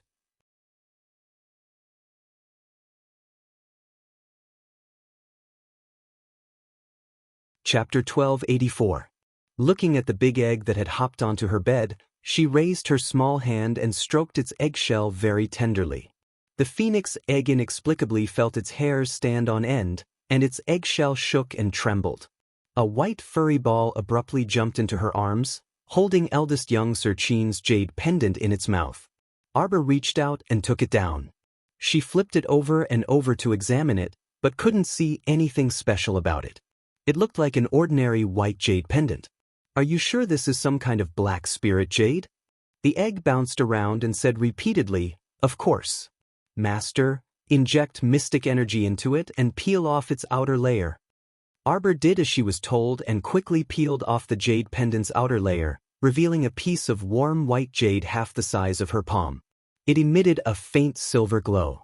That egg immediately hopped over and urged, "Master, master, quickly place this piece of black spirit jade on my eggshell." Arbor nodded and threw the black spirit jade onto the egg. In the span of a few breaths, that piece of black spirit jade was sucked into the phoenix egg and disappeared into the air. Arbor tilted her head to look at that egg that was no longer noisy and had become very quiet. She observed it for a while and saw that it didn't move. Only then did she put down the fruit platter in her hands and plan to take a leisurely afternoon nap. After the Qiao family finished preparing for second uncle's wedding, they did their best to cooperate with the palace in preparing for her wedding. Arbor was idle again these 2 days. She holed herself up in her room every day to draw talismans, and her talisman arts had improved greatly. On this day, when he was taking a nap, the 12 jade slips that were quietly staying in his spiritual pool suddenly lit up. The 7th jade slip flew out and unfurled, rows of small characters floating on it. The little fellow in her sleep quickly absorbed them all. Arbor abruptly opened her eyes and looked at the hazy floating muslin above her head. Her gaze was somewhat vacant. Had she broken through to yellow-level Talisman Master? It hadn't been that long since she broke through to high-rank Talisman Master, but she had broken through to yellow-level Talisman Master so quickly. This greatly surprised her, but also made her somewhat happy. Being a yellow-grade Talisman Master meant that she had already entered the world of Talisman Masters. The current her already had the absolute qualifications to stand in front of everyone and say that she was a great Talisman Master. She rolled over and got up from the bed. Her eyes became clear in an instant. Then she used her holy sense to look at the newly learned magic charm in her conscious. After advancing to yellow-grade Symbol Master, only one demonstration talisman floated down. Arbor picked it up and looked at it. It was a deity summoning talisman. Summons a celestial spirit to the world. It can assist in battle for 2 hours. This should be the powerful talisman that the small monk had mentioned earlier. Arbor stood up excitedly and then stood beside the table. He used his spiritual sense to check the talisman spell's hidden jade slip and found that a new talisman spell had appeared. Puppet Charm. As long as the person under the charm gives it a hint, it will obey orders for 7 days. Of course, there was a prerequisite for this kind of charm technique. Her cultivation had to be 3 levels higher than the other party. Otherwise, it was very easy for the incantation to fail, and the consequences of the backlash was something that no talisman master could bear. The appearance of the person under the puppet charm didn't change in the slightest. Their behavior was also no different from that of a normal person. Arbor seemed to be thinking about something. Xiang Yuanyuan's chubby face inexplicably appeared in her mind. Could it be like what she thought? This thought only appeared in her mind for a moment before she cast it aside.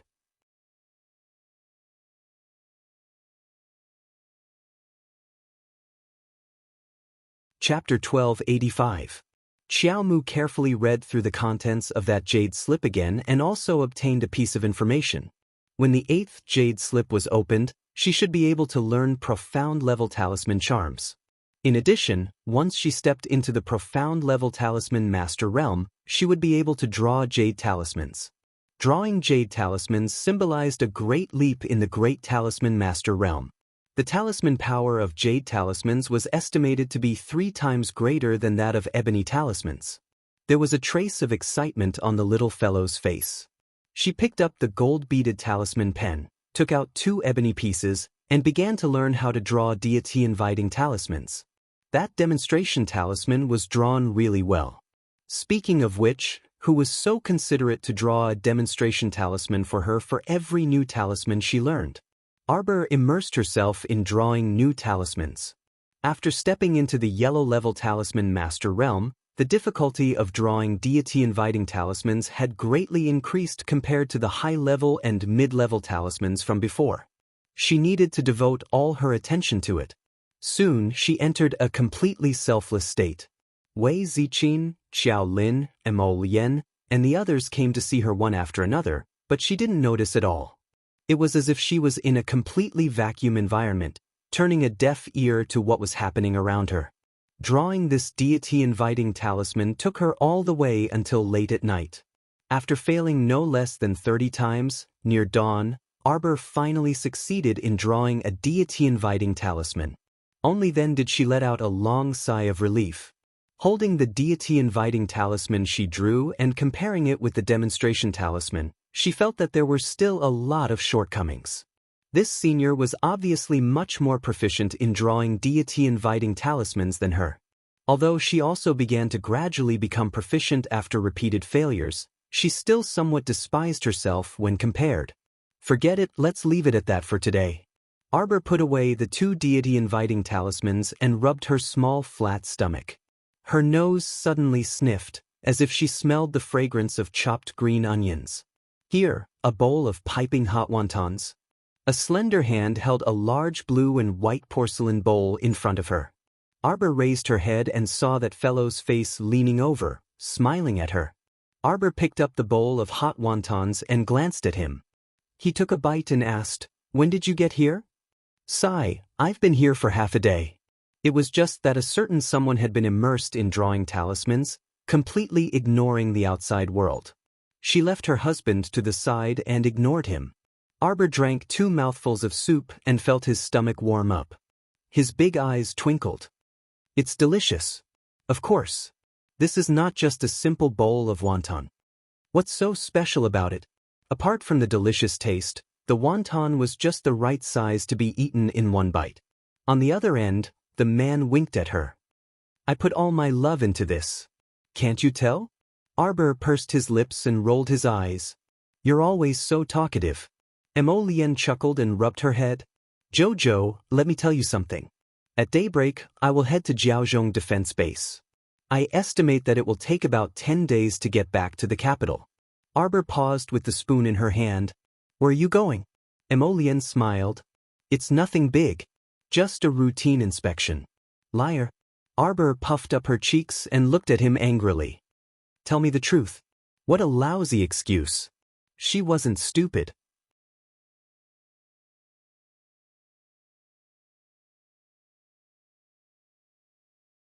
Chapter 1286. What's the point of a child being so smart? Mo Lian sighed helplessly. He lifted his hand and placed the little fellow on his lap. Wrapping his arms around her, he said softly, "A bit of trouble has cropped up. Jiaozhong Defense Base's water source has been secretly destroyed by someone. Just like you said before, they've started attacking the water source. You didn't take proper precautions?" Arbor looked at Mo Lian worriedly.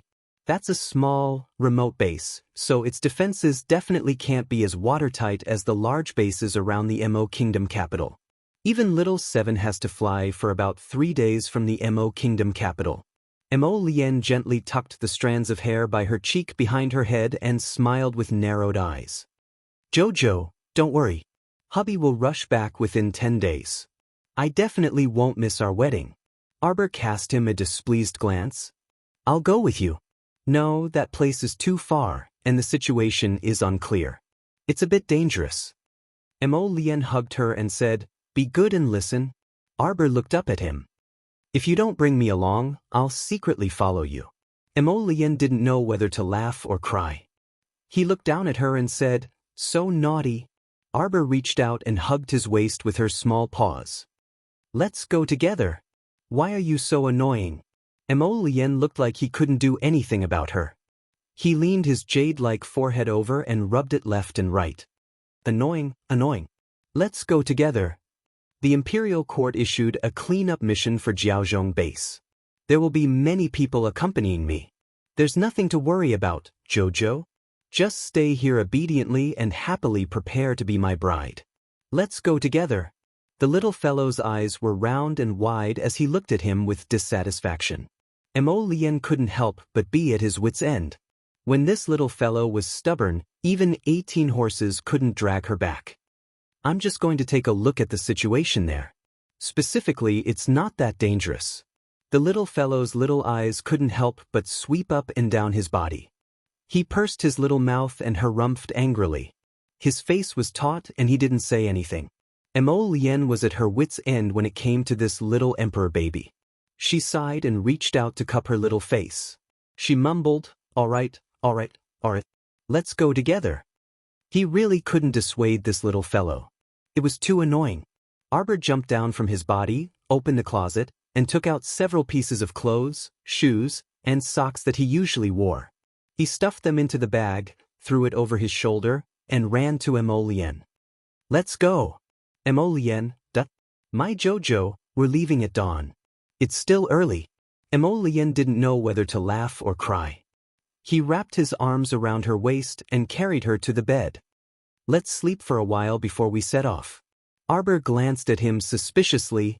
"You didn't sneak away while I was asleep, did you?" The two of them lay in bed with their clothes on.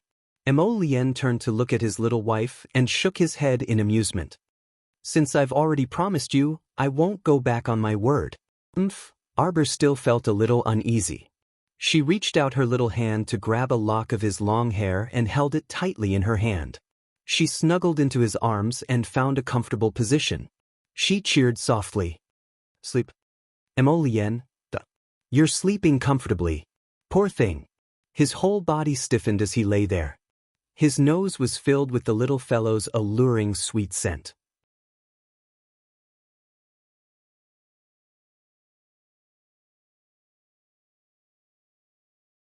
Chapter 1287. Amused, Emolian hugged the little thing stiffly and tossed and turned for a while. She didn't know when she fell asleep. While she was in a daze, she could hear the sound of someone talking briskly in her ears. Arbor lifted her heavy eyelids and dazedly opened her eyes to look around. She suddenly discovered that she was surrounded by a vast expanse of clouds and mist. "You're awake." Emolien's amused voice rang by her ears. Arbor's spirits were roused, and she shifted her small body. Only then did she realize that she was sitting on the dragon's back and nestled in Emolien's arms. When she turned her head, she saw many familiar faces. Senior brother Situ, senior sister Liang. "Jojo, you're awake." Liang Qingqing, who was gnawing on a corn cob, gave her a wide grin with 2 corn kernels stuck to the corners of her mouth. "Morning, Jojo." There was also a white fox the size of a small mountain flying next to the dragon. Duan Yu was sitting cross-legged on the fox's head and looked down at the bewildered Arbor with a wave of his hand. The little fellow's gaze swept over, and she couldn't look away. She stared at that large furry fox and extended her small paw. Emolian grasped her paw in his hand at once and swept Duan Yu a disdainful glance. "Stay away." "Chestnut." Duan Yu's eyes lit up and he asked with a grin, "Jojo, do you want to come over and sit?"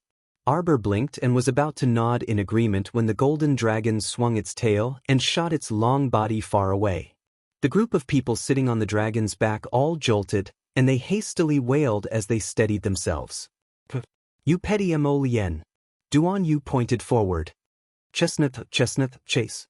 Chestnut strode forward with its chubby legs, and its large body shot forward several kilometers with a kick of its hind legs, closely following Little Seven's speed. This time, Emolian recruited 100 members to accompany her on the cleanup operation at Jiaozhong Base. Every one of them was at least a great mystic cultivator at level 11 or above. There were 4 people with special abilities, and all of them had extraordinary hearing and speed. Among the party, little 6th Zheng didn't participate. Not long after he returned from the Mystic Beast Forest, he broke through to become a great level 10 mystic cultivator. Soon after, he returned to the forest and went alone to find a suitable mystic beast to contract. Arbor just woke up and turned to ask Emolien, "Have we been flying for a while?" "Fortunately, it's only been an hour." Emolien lowered her head and glanced at the little fellow. "Eat some dry food to fill your stomach first. We can only find a place to stay at night." The little fellow took out the minced meat and cornbread that she always kept in her pocket. After eating 2 of them, she was a little full. "Is the situation at Jiaozhong Base rather serious?" "Yes," Emolien nodded. "For hours ago, I received a message from a member of the Night Pavilion. There's no more information now. I suspect that he probably met with a mishap." Arbor's small face tensed up as she nodded and said, "It seems there's some trouble." Emolien reached out to rub her small face and whispered to her with a smile, "Don't worry. Besides the 100 great mystic cultivators recruited, I've already instructed the hidden Night Pavilion to dispatch 3,000 disciples to secretly hurry over here. There shouldn't be any major problems." Emolien looked ahead indifferently. It shouldn't have been long since the entire Jiaozhong base was breached. I think we need to summarize the lessons learned this time and nip the problem in the bud.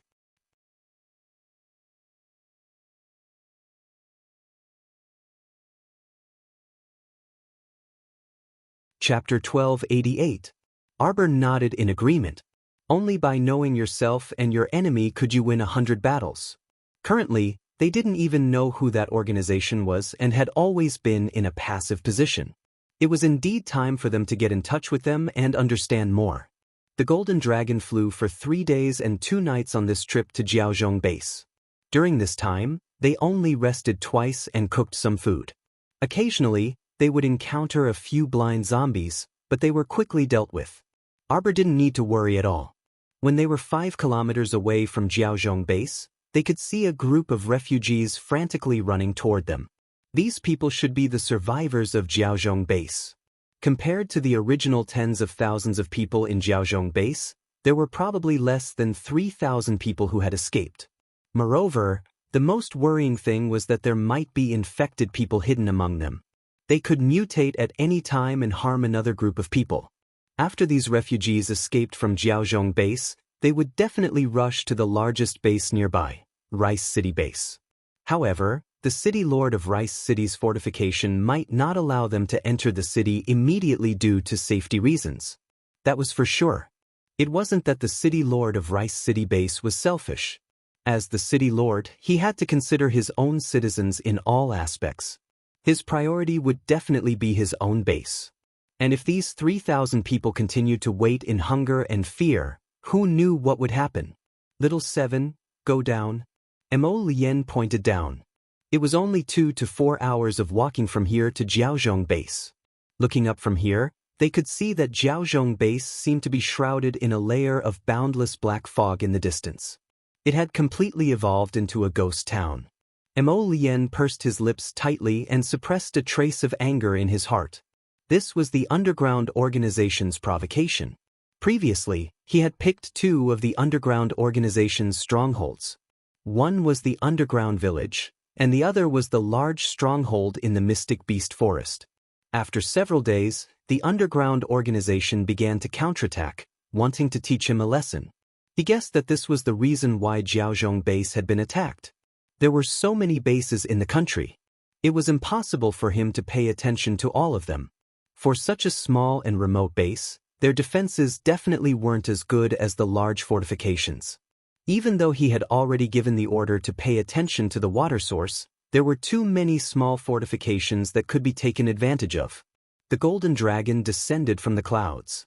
Prince Mo carried Arbor and, together with the 100 great mystic cultivators behind him, jumped down from the dragon's body and landed lightly on the ground.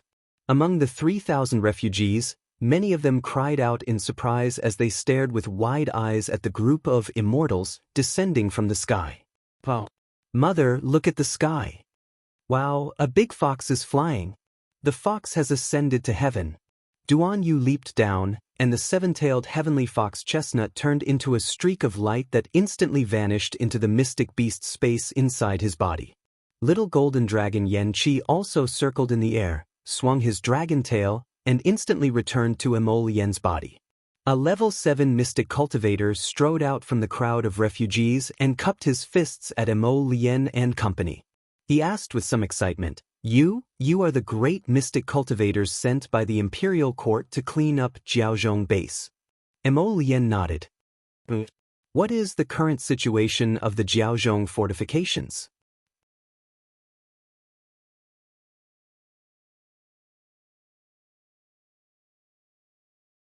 Chapter 1289. This one is Lu Yuan, the second manager of the city lord's estate in Jiaozhong fortification. The level 7 mystic cultivator sighed. The city lord and his wife both passed away in this sudden disaster. At this time, a 7 or 8-year-old boy suddenly rushed out like a calf and crashed headfirst into Emol Yen and Arbor. He repeatedly complained and shrieked, Why did you come so late? My father and mother are both dead.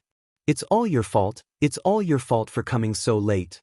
It's all your fault for being useless. Youngster. Lu Yuan hastily strode forward with an awkward expression and dragged over the kicking and crying boy. He apologized to Emol Yen with a wry smile. This is the city lord's estate's young sir. Everyone, I'm truly sorry. This child suffered quite a bit of shock because of his parents' deaths. Arbor indifferently glanced at the child. Suddenly, she shook her small hand, and the pitch-black crow repeating crossbow's muzzle aimed at the 7 or 8-year-old boy. Lu Yuan jumped in fright and hastily reached out to grab the boy with his sleeve. He repeatedly retreated several steps with the boy in horror. And no, what are you doing? This miss, why it's our young sir who spoke wildly and didn't know his place. Please spare his life on account that he's just a child. You think I want to kill him because he scolded me? Arbor gazed indifferently at that second manager Lu Yuan. She only felt that this person was very laughable. Although she wasn't a good person, she wasn't so narrow-minded. There was only one reason for her to take action. This child has been infected. Look at his eyes. Based on the extent of his mutation, he'll completely lose his rationality in less than 16 hours. As soon as she said this, the crowd instantly fell silent. Everyone silently retreated in unison, their eyes suffused with traces of horror. The second manager of the city lord's estate, Lu Yuan, also unwittingly loosened his grip. Then, as if he thought of something, he hugged the child and repeatedly shook his head at Arbor. No, it can't be like this. This miss, you must have seen wrongly, right? You're lying to yourself. Arbor's crow repeating crossbow was ready to fire. He frowned and said, Get out of the way. Don't be soft-hearted. No, I won't back down. The second steward, Lu Yuan, did not know what he was thinking. He only knew that deep in his heart, there was a conviction that supported him. He absolutely had to protect this orphan of the city lord's mansion. He had to protect him. You can't protect it. Arbor's voice was cold. Even if you keep him for a few hours now, once the time is up, he will completely mutate. There is no medicine that can cure him. No, there's hope. Miss, since you are so resourceful, you must be able to save him, right? Arbor shook his head helplessly. It's hopeless. At least for now, there was nothing she could do. Everyone who was infected and mutated could only watch as he walked step by step into the abyss of death. There was no other way. The second steward, Lu Yuan, hugged the boy tightly and retreated step by step. But the group of refugees beside him did not let it go. Seeing that he wanted to shrink back into the crowd, everyone parted to the sides. They couldn't help but mutter, Second steward, don't harm others. That's right, that child is hopeless. You can't harm all of us for him. Lu Yuan abruptly turned his head and glared at the crowd.